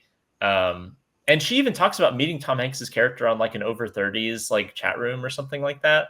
And so that like dynamic is at play, where like you find affinity groups online, and through those affinity groups you form these kind of authentic relationships that are kind of denied to you in real life. Right. The internet as a third space. You think of like the kind of inception of the blog and Julie and Julia, which we'll talk about in a minute, and we can transition into that whenever you guys want to. Well, just because like you meet Julie and she's like working at this government agency fielding calls post 9/11 of people grieving just, like, families who haven't gotten their insurance. and so it's just like that's her reality, is this post 9/11 New York, where she's like at the front lines of people trying to like pick themselves up. And so she like initially is just kind of speaking a little bit into the void through her blog, but then like it forms into like she has this kind of community, and you never get into like there's a negative side of that community. The negative side is like in her marriage, where her husband's just kind of like, yeah, like you're like, this is you've become like it's consuming your life. This like this this just constant like you're the son of this world of like Julia Child recipes in stand-em. And then like You've Got Mail, it's like this is the like ideal of like, oh, like you talk to people online. It never shows you that like, and I think that becomes like more prevalent now, and maybe like is more exemplified by like 8th grade to a degree, of like that there's the other side of like unsolicited comments and thoughts on the internet that then pervasive, especially like you're thinking about like the dating, like the dating aspect of You've Got Mail. It's just like that's like the quaint version of like what Tinder and Hinge are, that's not what you're getting. You're not getting burying his soul Tom Hanks on your Hinge profile. You might get burying his dick. You all probably get dicks up. The Godfather. But like I think one of the interesting things about both You've Got Mail and Julia is, in one way they are like engaging with this new information technology, but in another way they're just like making analogies to previous information technologies, and in that way they're kind of weirdly nostalgic, because You've Got Mail is all about it's basically letter writing, and I mean that's what's in Shop Around the Corner, and I don't know if it's in the Hungarian original, but like it acts like letter writing with the very quick interlude of like them getting on AIM, which happens like in like 5 minutes, but mostly it like acts as like letters. And you see that in Julie and Julia with blogs just basically being another version of like publishing, right? Like people don't use the internet for anything else. Yeah, it has to be like the point you made before. It's like this like field for individual like commerce. Like this is how you're gonna make some money. I mean, they mention it in the movie where they're like, you should toss a PayPal on there, and they never like follow through with that. But yeah, but like both of these movies kind of conceive of those internet tools as new versions of things that already existed rather than new things in and of themselves. And so I think that they kind of don't have the imagination, or I mean, who could have, they don't have the ability to imagine the downsides of this, because the downsides that they think about are the same downsides that would have come from previous, a lot of Julia and Julia with the Julia Child side of it is about her struggles within the kind of power structures of the publishing industry. And the blog is presented as kind of like an innovation that allows for those power structures to collapse in a certain way. And so there's like the optimism of it, not because it's something new, but because it's a better version of something that already exists. Version that everybody has access to and has the like knowledge and wherewithal to utilize. It's not like internet jargon that Matthew Broderick's throwing around in WarGames. It's everybody has AOL and email, and people get on Blogger, Blogspot, whatever, make their own website. So that's because this came out in 1998. I think that's like the moment when the internet is really going mainstream as like a thing in your household, right? Well, and like my parents got a computer around this time too. Yeah, it is really interesting because you can go to like old archived like message boards and stuff, and they are complaining about this because all the normies are coming in and they have their jargon, they have their like kind of subcultures, and the normies like invade it and like, you could say democratize it, but whatever culture that exists there is kind of subsumed by like a new kind of mass culture. Right. And so like the Matthew Broderick world get replaced by, Meg Ryan writing and Tom missives Hanks. to Tom Hanks. Yeah. And it's interesting. I don't know, Andrew, if you have this in your notes. You hit the point in Julia where she's been kind of asking to hear back from Julia Child, and you never really get a sense that she actually like read the blog at all, but she like gives this quote to this reporter that's like saying that it's not her takeaway was that Julia Child hates me. Yeah, her takeaway is that she hates that this is not like this is like kind of small fry activity. Yeah, it's unserious.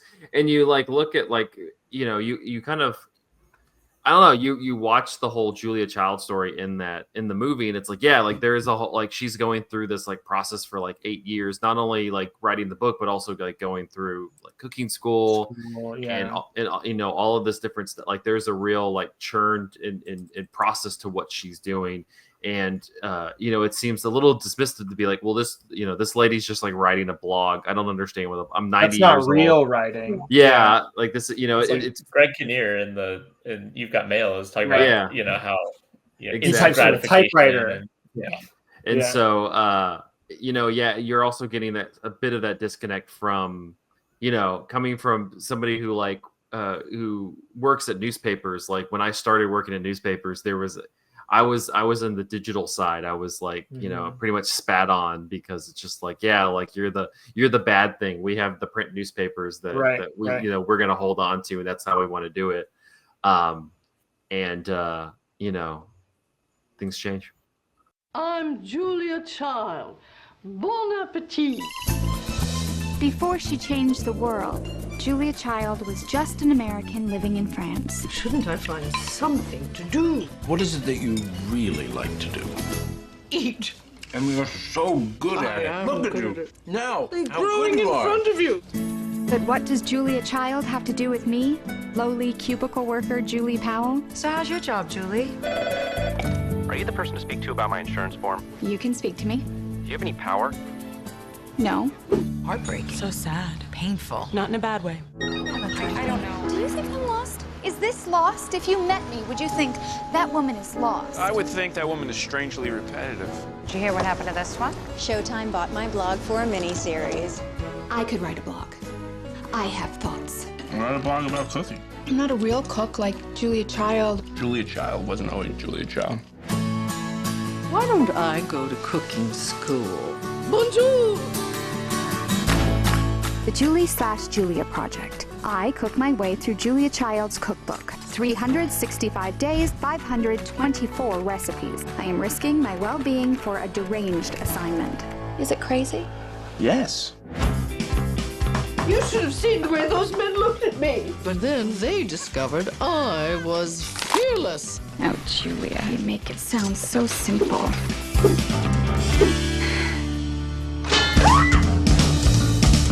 Your book is going to change the world.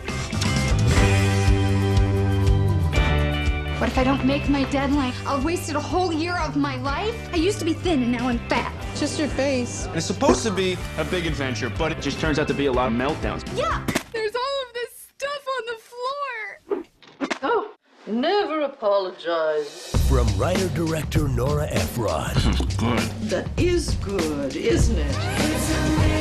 Meryl Streep, Amy Adams. I was drowning and she pulled me out of the ocean. Don't get carried away. What's for dinner? What's for dinner? Oh, my. You have no real talent for cooking. Julie and Julia, based on 2 true stories. Andrew, why don't you give us your fact sheet for Julie and Julia? Yeah, I can tell we want to talk about Julie and Julia because this is definitely the better movie. Yeah, 100%. Anyways, Julie and Julia, also by Nora Ephron, came out in 2009. It stars Meryl Streep as Julia Child and Amy Adams as Julia Powell. It is an adaptation of 2 books simultaneously.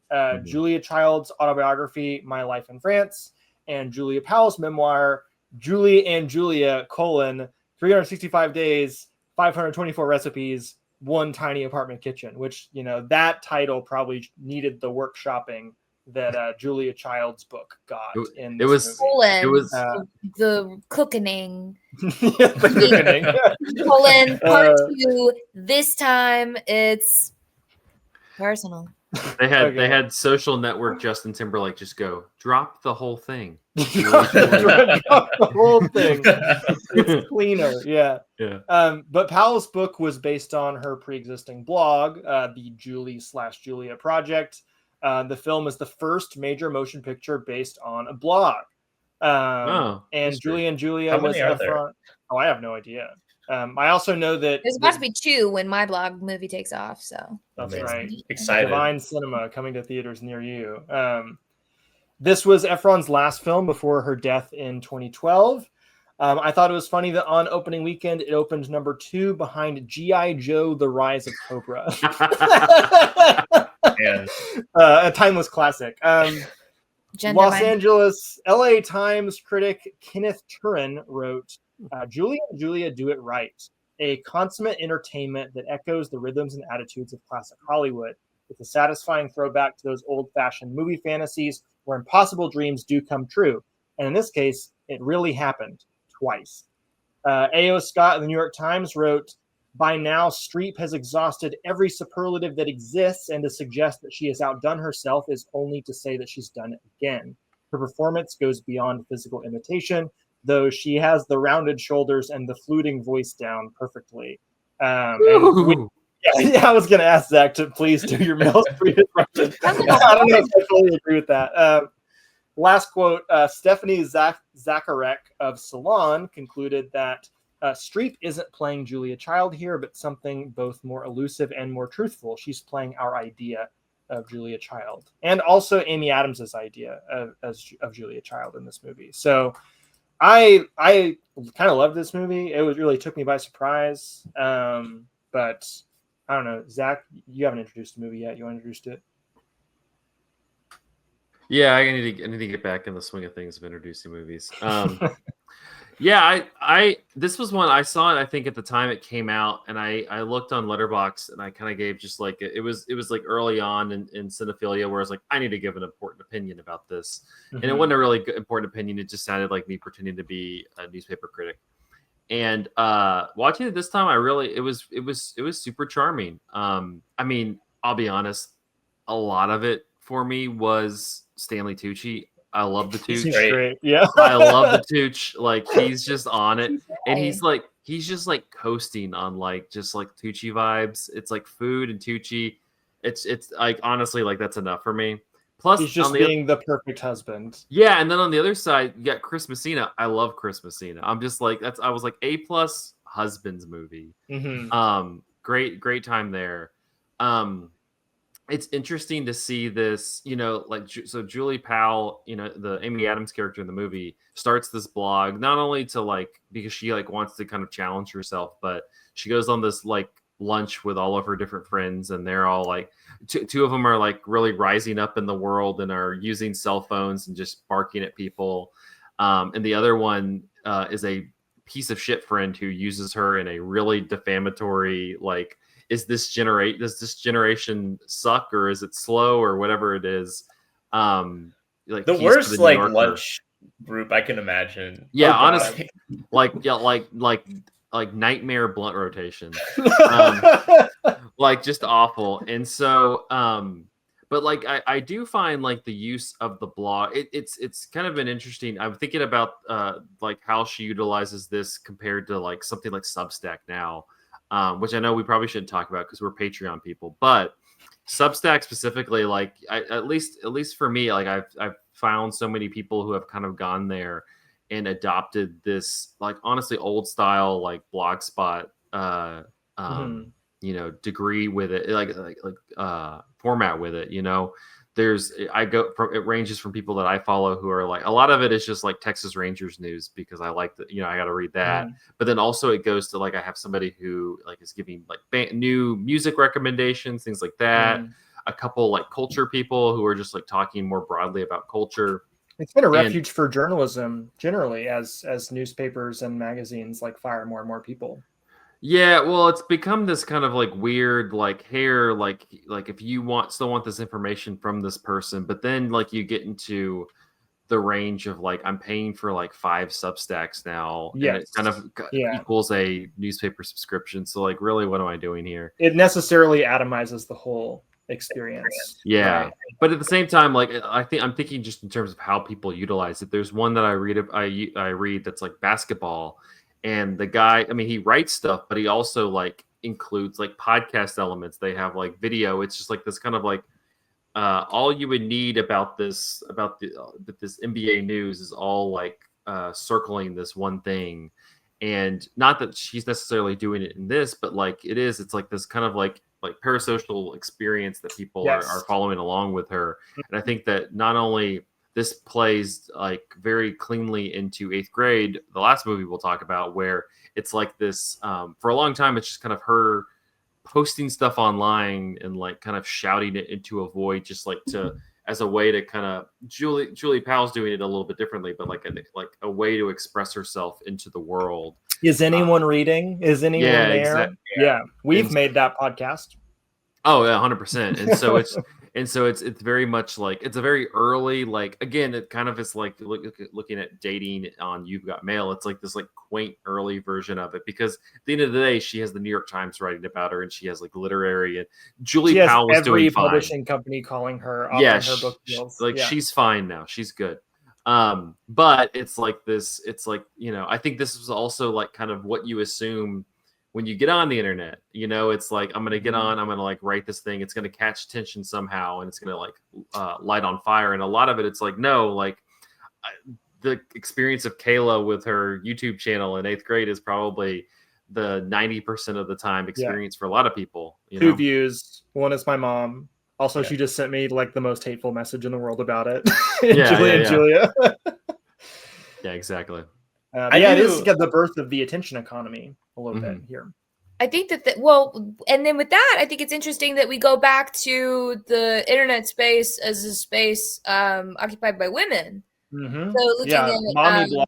was a thing, mommy right? bloggers. So Yeah. I'm thinking about like my connection to the internet at this time. I'm thinking about Tumblr. I'm thinking about, I was following a lot of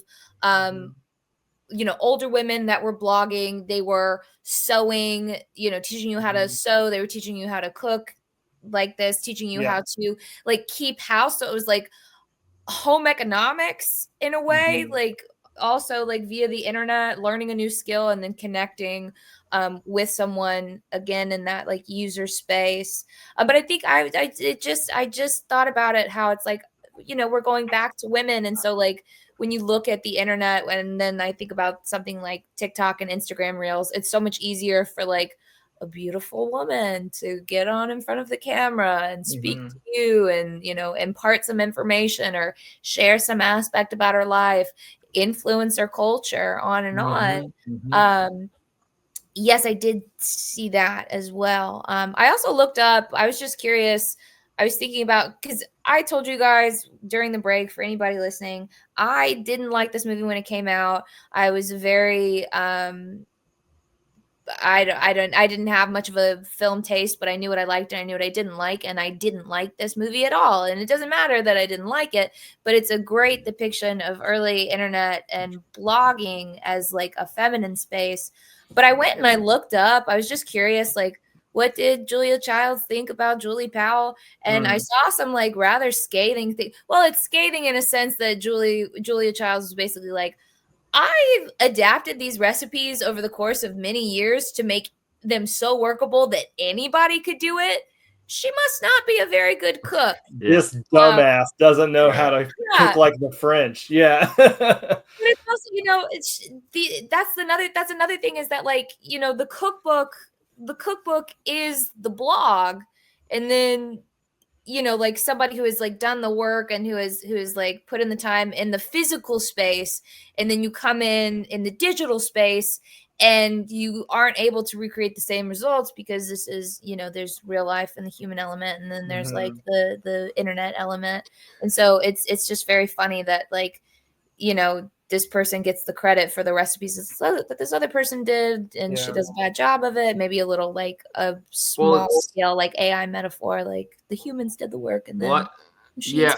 I run into it. I still run into it today, where it's like the work being done on the computer feels like it's very like old school. Like I did it with my, I worked on this book with my two hands. There's like this tangible quality to it. I mean, I get that a lot today with a lot of the stuff that me and my team do. Like it's not something that you necessarily see tangibly on the outside, but it's like, no, this is stuff that's contributing to the overall. And I think that might be a through line through a lot of these internet movies, which is like a lot of this, if you're seeing like work being done in it, it's almost not real work, which is so strange when you think about how instrumental, like we've talked about it, like how instrumental the computer and the electronic brain is to like labor and commerce and like day to day. It's like, but it's something that's like detached from, it's inhuman. It's detached from the human. Like interacting with it is not reality. Early electronic music was not considered real music as well. That's just kind of a thing. Yeah.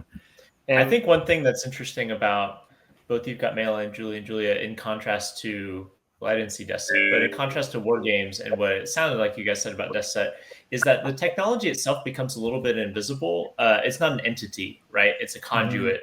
There's not, they don't interface with the computer. They're interfacing with other people through the computer. And so like the computer is not like it's not treated as like a being, right? Like, and in some cases it becomes invisible. And I think like, when we get to 8th grade, which I guess we'll probably transition to in a second, like I think that idea of like computers and the internet kind of just being invisible in the sense of is just a way for you to view other people, is like I think a really interesting development where like, the computer is not a thing. It's a thing you go into. Yeah. That's interesting. Yeah, there's no technology. I mean, you do see her typing. As you also get that great gif of Tom Hanks typing and You Got Mail as well. But you're right. It's more of a conduit. It's a way for my voice to be heard.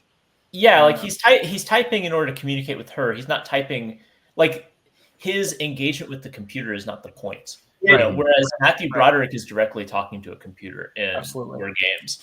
And then by the time we get to like 8th grade and Kayla, like she's just the only thing she sees online are other people, right? She's not, you know, it's not even like a, you know, oh, I mean, now we're kind of coming back around to people having like AI chatbots and stuff that they interface with on you know, social media or whatever. But like for the social media era, is kind of defined by computers becoming invisible, and it's all about other people, which I think is in some ways insidious because it, I think, makes people think about those spaces in ways that are misleading because you are still interfacing through a system. But yeah, we can talk about it. Yeah, we'll get to 8th grade in just a sec. I wanted to give a couple quick Julie and Julia thoughts before moving on. I think somebody already mentioned briefly earlier that this is kind of about the birth of parasocial relationships. On one level, it's a kind of parasocial relationship that has always existed between a author and their reader. Yeah. You know, anybody who's spent much time reading a particular author's work feels like they know that author, even though they don't actually. But also, people writing on the internet gives so much more of an opportunity for those parasocial relationships to develop because, you know, because I'm just writing into a void and I can say whatever I want, people can be a lot more vulnerable, a lot more quote unquote authentic, to use the term that I think a lot of YouTubers were like aspiring to in the early days of YouTube. You got to be authentic because, you know, what people are actually drawn to in this attention economy is, you know, an authentic personality. I want to feel like that's a real person and that I really know them. Julia Child kind of does that a little bit by pivoting to TV. Right? Yes, like, absolutely. You know, She becomes a person that Amy Adams feels like she knows. Yeah. And there's also like the clout chasing element of this that, you know, she's kind of like using the popularity of somebody else's name to elevate her own name online, which I think that is like a pretty perennial dynamic with the way the attention economy works. And also there is the oversharing. I think that some of the things that Amy Adams' character writes about her personal life and her relationship, I think that a lot of people would not share on a blog nowadays because I think we're a little bit more aware of and concerned about the danger of what happens in parasocial relationships develop online. She like writes about when her and her husband have a fight over her blog. Yeah. And he tells her before he walks out the door, like, do not write about this on your blog, which made me think about like Kaveh Zahidi's The Show About the Show. Like we're just constantly documenting ourselves in our own lives, and that becomes like this toxic force that is emanating from our lives. I'm just thinking about like a lot of like influencers who like their brand is like the marriage, you know, like them as partners are like that's the brand. And like you kind of get the like if you that would be going against the message of the brand. It's like you like whenever you're eating stuff and you're doing your workouts or whatever it is, like you have to have like this harmoniousness. There's my husband, he's a saint. Well, and you get this it like all facets of media now. I mean, you have the, you know, Lemonade, 444, the Carters, you know, cycle, which like now to me looking back feels like almost like weird, like controlled opposition sort of thing, you know, like I'm not sure what the reality was of that moment, but they capitalized on it in this weird, like parasocial way that felt like control, like they were like kind of reining in so they could control their own narrative about their own personal lives. And that's like only become even more of the case with like Taylor Swift and you know, whatever's going on with your pop star. There's some sort of like them pivoting their personal life or a perception of their personal life into their brand. Yeah, I mean that's become pervasive. I mean it's all over every sport now. Like it's just I mean even like you think about like politicians, like anybody who's like a public figure is like constantly trying to like keep their brand at the level they want it to be. And then I guess my last thought is, you know, like You Got Mail, this is a very optimistic movie. about the internet. It's an aspirational story about somebody who uses the internet to get her voice as a writer out there, and ends up getting every offer from every book company in the world. And the reality is most people are like Kayla in 8th grade, who have like nobody reading their blog or listening to their podcast or whatever. And it's probably better if that's the case. It is probably better if nobody is reading it than if you are being read by everyone and having your words picked apart obsessively by the entire world. But any other final Julie and Julia things for going on to 8th grade? One really quick nostalgic, because you mentioned optimism. Yeah, I miss, and Zach, you're right. I miss optimism. Well, no. I do, but I'm, when I think back to being optimistic about the internet, like some of this has come back with Substack, but I really miss the kind of blog that this was. These like weird process blogs where it's like I have a thing. Like I read this one blog. I used to read this every day, or not every day, but every time it posted, where this guy just wrote a post about every David Bowie song chronologically. So he started with like the earliest one, and he kept going. And then there was like another blog, which actually, I think this actually was a Substack. This was earlier, but like he was like taking every year, starting with like, the 1970s onward, he would like write about one significant like text-based game. And like, that's like a genre of like internet writing, is this kind of process. Like I have a finite thing that I'm working through. I'm just going to methodically work through it. And I find those really comforting, and I really like them. I do. I will say that, yeah, I agree. A lot of that has been like, we run into those a lot on like TikTok and Instagram. I mean, that's been like, you have to watch videos for that. I like the writing. Yeah, no. I'm just saying, like is still around. Yeah, there's a number of TikTok accounts that I follow where it's just like, this person's like, this is my thing. This is what we're gonna do. When I started my music Instagram, some advice that I got from somebody was, people want to see the process. They want to see you like rehearsing and writing and things like that. And I have not shared a ton of that kind of thing, but I'm sure that my attention economy hustle would be stronger if I did. There's also a fun literacy aspect to all of this, is that, you got to be literate to read these things, partake and experience them. And I think that as we move, further and further into like AI and the digital world, these machines do the thinking and the literacy and the, critical thought, and write the words and spell it all out. And I don't know, there's like a loss of language as we go on. But anyways. Yeah. I tell you, an AI would not create Kayla's videos, though. Those are the most human things you've ever seen. Hey guys, it's Kayla back with another video. So, the topic of today's video is being yourself. Being yourself can be hard, and it's like, aren't I always being myself? And yeah, for sure.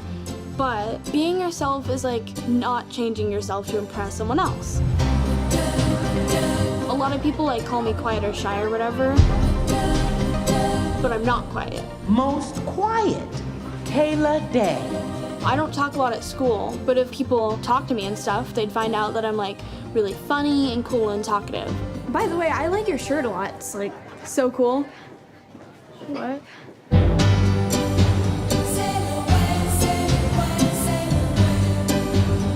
Kayla, one more week of 8th grade, huh? I said one more week of 8th grade, right? Yeah. That's crazy. Yeah, huh? Okay, so growing up can be a little bit scary and weird. We will begin to explore these changing bodies of yours. It's gonna be lit. Don't hold back, I wanna break free. As always, make sure to share and subscribe to my channel, Gucci. I think you're so cool. Maybe you just need to put yourself out there a little. I'm gonna stop eating with you if you keep doing this. You said I could say one thing. I'm really like nervous all the time. I try really hard not to feel that way. But you just need to face your fears and let people know the real you.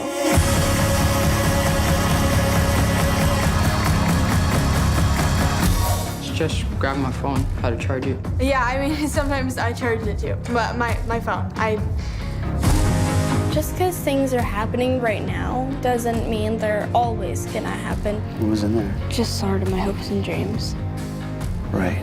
I was a complete mess when I was your age. Really? 8th grade is the worst. You never know what's next, and that's what makes things exciting and scary and fun. When did you get Snapchat? What grade? 5th grade. 5th grade? What? Yo, see? Well, speaking of, let's do our final movie for this episode, 8th Grade, 2018 by Bo Burnham. This stars Elsie Fisher, who, for the record, is non-binary, they, them, who had previously done child voice acting in the Despicable Me movies. Burnham started writing the film in 2014. He was reflecting on his own experiences having panic attacks on stage after rising to stardom as one of the first celebrity YouTubers. And for research, Burnham watched vlogs from teenagers on YouTube, and he was sorting by most recently uploaded. So he was seeing things that had like 0 views and would never really compile a bunch. And this is actually where he discovered Elsie Fisher. He cast Fisher because they were, quote, the only one who felt like a shy kid pretending to be confident. Everyone else he auditioned felt like a confident kid pretending to be shy. He chose not to obscure the natural look of Fisher's skin, who wore some makeup, but whose acne was left visible. Kayla's use of the phrase Gucci to sign off on her video blogs came from Fisher's own habit of ending conversations this way, which was imitated by Burnham and others on set. Fisher's other habits of slouching and rubbing their arm were incorporated into Kayla's character. The filmmakers adopted Fisher's advice that, quote, no one uses Facebook anymore in regard to teenagers, and so they replaced that in the film with Instagram. It was shot on a $2 million budget, almost nothing film-wise, and it grossed $13.5 million domestically. The video blogs that you see in the movie were shot on an actual MacBook Pro. The original working title was The Coolest Girl in the World. And to get into some more quotes from folks, Burnham said, quote, social media has made me think differently as a person. It has made me more anxious, I think. He decided the protagonist would be female after watching YouTube saying that, quote, the boys talk about Minecraft and the girls talk about their souls. Probably half because girls are just actually maturing more quickly and half because culture asks way deeper questions of young women earlier than men.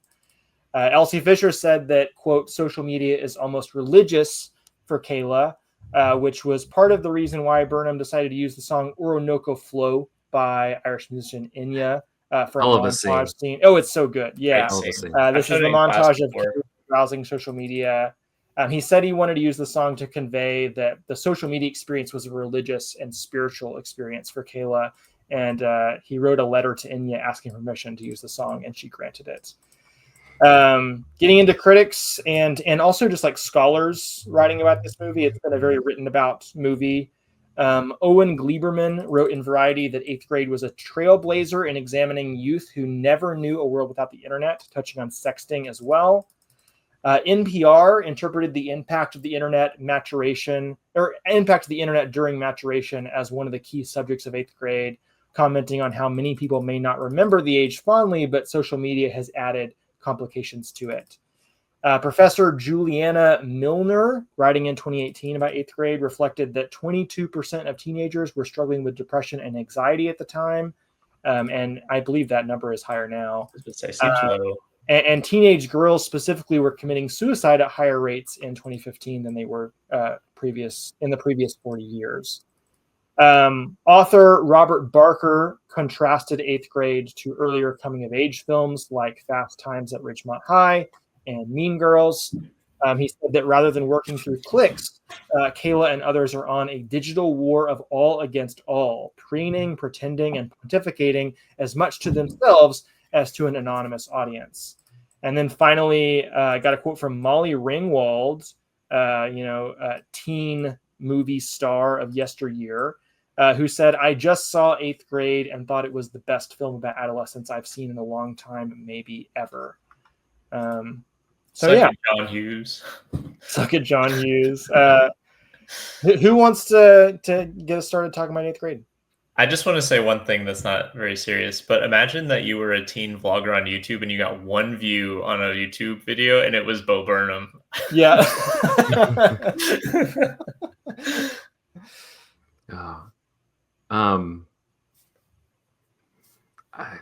I was gonna say Grace, but Grace, you didn't watch this movie. Too traumatic to revisit. Fair. I had seen it, and as living my truth as a girl who was once in the 8th grade, it was pretty painful. I think that around the 8th grade, a lot of the girls in my school were starting to get cell phones, so that was like the newest technology that everybody was being inundated and like integrating into their lives. Or I think people already had a cell phone, and I think I had just gotten one in the 8th grade. I was sort of late to it. I was also late to getting a Facebook. But like, as Elsie Fisher, as they said, that nobody uses Facebook. This is, in 8th grade in 2018. I was in 8th grade, I think, in 2009 or like 2008. And so we were using Facebook, but I mean, like, what was the social media there if the Facebook was for college campuses to meet people? What's the point of it when you're in the 8th grade? I was too young for MySpace. So like the internet landscape is not the same, but the things that really stuck with me were the like budding sexuality, the trying to connect with your peers as as a person, identifying yourself as an individual, but also as someone who can integrate into like social groups and has a place and a niche within that. Where do you sit at lunch? Like, what group do you sit with? Who do you identify with? So those were my big takeaways for it, as like I wasn't really like integrated in tech in the same way. But then to still be like a young woman and aging and maturing as technology and social media ages and matures with you, it is really damaging, and it's very difficult to sort of like pull yourself apart and figure out where you actually begin and end, and where the you that is influenced by social media starts. So it was a very difficult film, and like a very like visceral and upsetting one. One where I wished that I could like reach in and pull Elsie and other young girls like her, or like them out. Kayla is a cis girl, but pull Kayla out of this cycle of just like mental anguish, and one that she is so actively contributing to her own mental state by making these videos, by putting herself out there. But it is an act of bravery, and I do like commend a young girl for putting herself out there as authentically as possible, like what we were talking about with You've Got Mail, as the internet as a space for anonymity or authenticity and anonymity. There's her faces to it. We know exactly who she is. We know exactly, what Kayla looks like, who she is, what this person is like claiming to be. So there is no hiding behind an internet persona. The internet persona is her, and she hasn't figured out who she is yet. So there is no internet persona for her to really base content off of. Like, you haven't even lived enough, you haven't even experienced enough, and then it comes into question, then it starts to bring in what is experience, and experiencing a party, experiencing boys, experiencing things like that. And it's all, I mean, it does it all so well. But just I didn't revisit it for this series out of sheer understandable. Just like, don't do it, girl. Like, don't put yourself through it again. I think that the impression that it's left on me is much more powerful than any rewatch, and I think it'll live exactly in my mind as I see it. But it is a fantastic addition and to this internet, to the part one of internet movies. It's interesting how this movie like is this. It's supposed to kind of capture how like deeply online young people are interacting with the internet now compared to all the movies that we've talked about in this so far. I mean, thinking of the closest in terms of age would be like the WarGames and they're in high school. But at the same time, like how vastly, like even I was thinking about it today. I'm like, this is like relatively close to being 10 years old as a movie, and like how vastly different, like in how the just like phone. I'm sure Michael and Andrew, y'all can talk about it more. The phone, internet, like that as that culture in terms of going to school has, it seems much more like free of use in this movie, where I know that we, like in North Carolina, they just signed a law that's shutting down phones in classrooms. Knoxville just announced that. Yeah, I'm very curious to see how that goes this year. Yeah, but just like how that's like working as this like kind of ancillary arm to to a person, the internet, the phone, like all the different apps, and how that's being like completely shut off now. The really big thing that makes this movie feel dated to its particular moment is since then, like so many ways in which the internet, like people interact with the internet now, have become dominated by algorithmically determined feeds. Whereas this sort of moment was maybe one of the last years, really, like what TikTok came to the US 2019, 2020. Well, it used to be called something else. My youngest sister had it when it had a very Musically. Yeah. But I guess like 2019, 2020 is kind of like the mainstreaming of TikTok, which kind of famously has this model where you don't choose what you watch. It's all an algorithmically personalized feed for you. And that sort of, where she's like putting videos out into the void thing, they're all there on her channel, right? So like someone has to go seek her out and find her channel, and that sort of thing. Whereas now, like even that has been gamified and turned into a competitive space. And like she was in a sense like competing for views in a kind of abstract sense, like when Kayla's like putting these videos out. But like now, like that is the default mode of like everything on the internet is this competitive space where you are everything is driven by like a feed of like what is matching your algorithmic profile, and I don't know, in that respect the movie feels kind of quaint, although what I will say, Grace, I have never been an 8th grade girl, but there are moments. I also found this movie excruciating and difficult to watch when it first aired. And it was a little easier this time because I knew what it was about. But like the scene that gets me the most is the one where she goes to the pool party. And like she kind of has a panic attack in the bathroom, like kind of gearing herself up to walk out into onto the pool platform. And where she basically knows nobody. And like that kind of fear, like that really visceral fear of like I am putting myself into this like mass of people, and I have to figure out where to slot myself in a way that's going to be like not just like me being alone sitting at the edge of the pool where everyone can see me, being alone at the edge of the pool. Like I can deeply relate to that and remember things like that when I was growing up. But when I was growing up, localized to social events. And I think that one of the things this movie kind of gets at, and is maybe even more acute now, is the fact that like that feeling follows you around, or I'm imagining, I don't know, not being a teenager, not being on a lot of these social media platforms that do this, but I'm imagining that feeling being not localized to like a pool party, but instead your entire online existence, which for a lot of people is most of their social interactions regardless, is being constantly in that swarm of people trying to figure out, okay, everyone can see me. How do I interact in this space where everyone can see me? Where I mean, your popularity is quantified. You can look at how many people like you. And I just can't imagine, like I still like going into like a room where I know there's going to be a lot of people and I have to engage socially, but I don't know who's going to be in that room. It's like, God, is there going to be anyone I know, or is there going to be a way that I can like figure out how to interact with people? And that's still kind of like I'm like an adult and it's not like difficult, but it's still something that like I can feel in my, in my gut.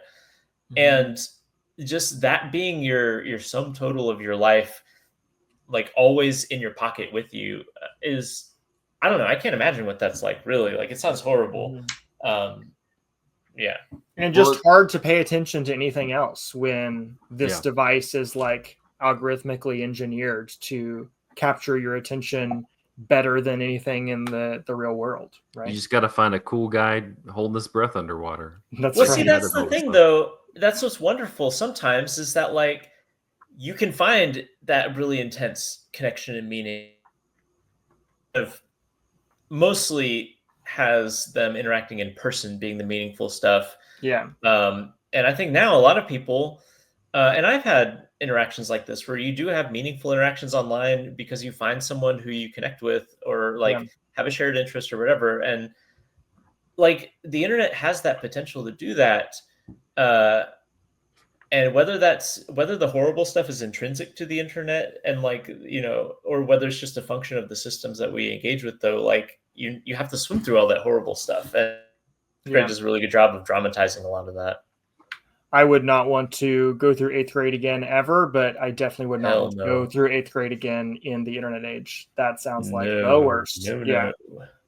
I don't know how my mom, who's an 8th grade teacher, like also has to like function with these children.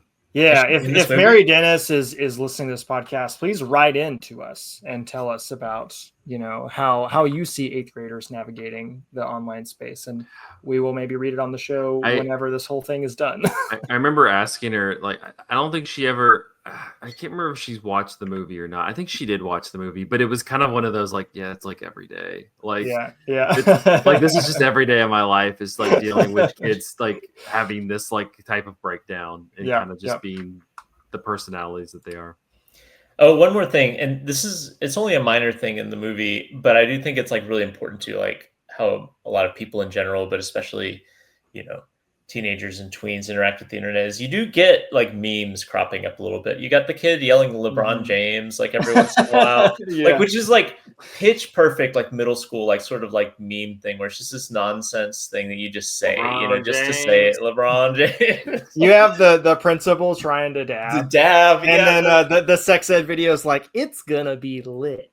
Yeah, so like I do think that like that is a really foundational part of how a lot of people engage with the internet now. And it's just like at the fringes of this movie. But I just want to mention that as there because that's another aspect of like the internet being really wonderful, but also a lot of times the media that you get those memes through are optimized for competition. And, you know, there's a lot of clout chasing in the creation of memes too. And like, you know, not even getting into like all the, you know, like horrible Nazi shit, you know. We'll get to that later. Well, and just real quickly, it's also like taking, I think, you know, we mentioned Molly Ringwald in like John Hughes movies. It's taking this like relatively universal experience, like you described the pool party scene. Like that's a universal experience that anybody can kind of be like, oh yeah, I've you know, I remember that. But like you add the filter of online to it, and that's where somebody I feel like could be taking a picture of me. Anyone can take a picture of you being alone at a pool party and then put it online. Like that's horrifying. Yeah. Well, does anybody have any closing thoughts about 8th grade? I actually wanted to close with a Bo Burnham clip if nobody's got anything else. No, go for it. Okay, cool. Give me just a moment. I don't know if we want to end up using this whole thing in the actual podcast. We can maybe edit it down. It's 3 minutes, but I think that Bo Burnham speaks very eloquently about the internet. So here is him. By the time you take the time, this is the problem about the internet in general. By the time you take the time that is needed to think about something, to articulate it, it is obsolete. Kids are like walking through this like meta virtual reality world. It's not that they think the world in their phone is real. It's they think the world in the real world is virtual and that this is actually just like a thing to be seen, and everything I'm doing is actually a performance that can be captured and looked back on at any moment. And I'm not just living moments, I'm planning moments to look back on them. It's very, very strange and like heady. They're coming for every second of your life. That's what these companies are coming to. This company as well. And it's not because anyone is bad. It's not because anyone in this company has evil plans or is trying to do this. They're not even doing it consciously.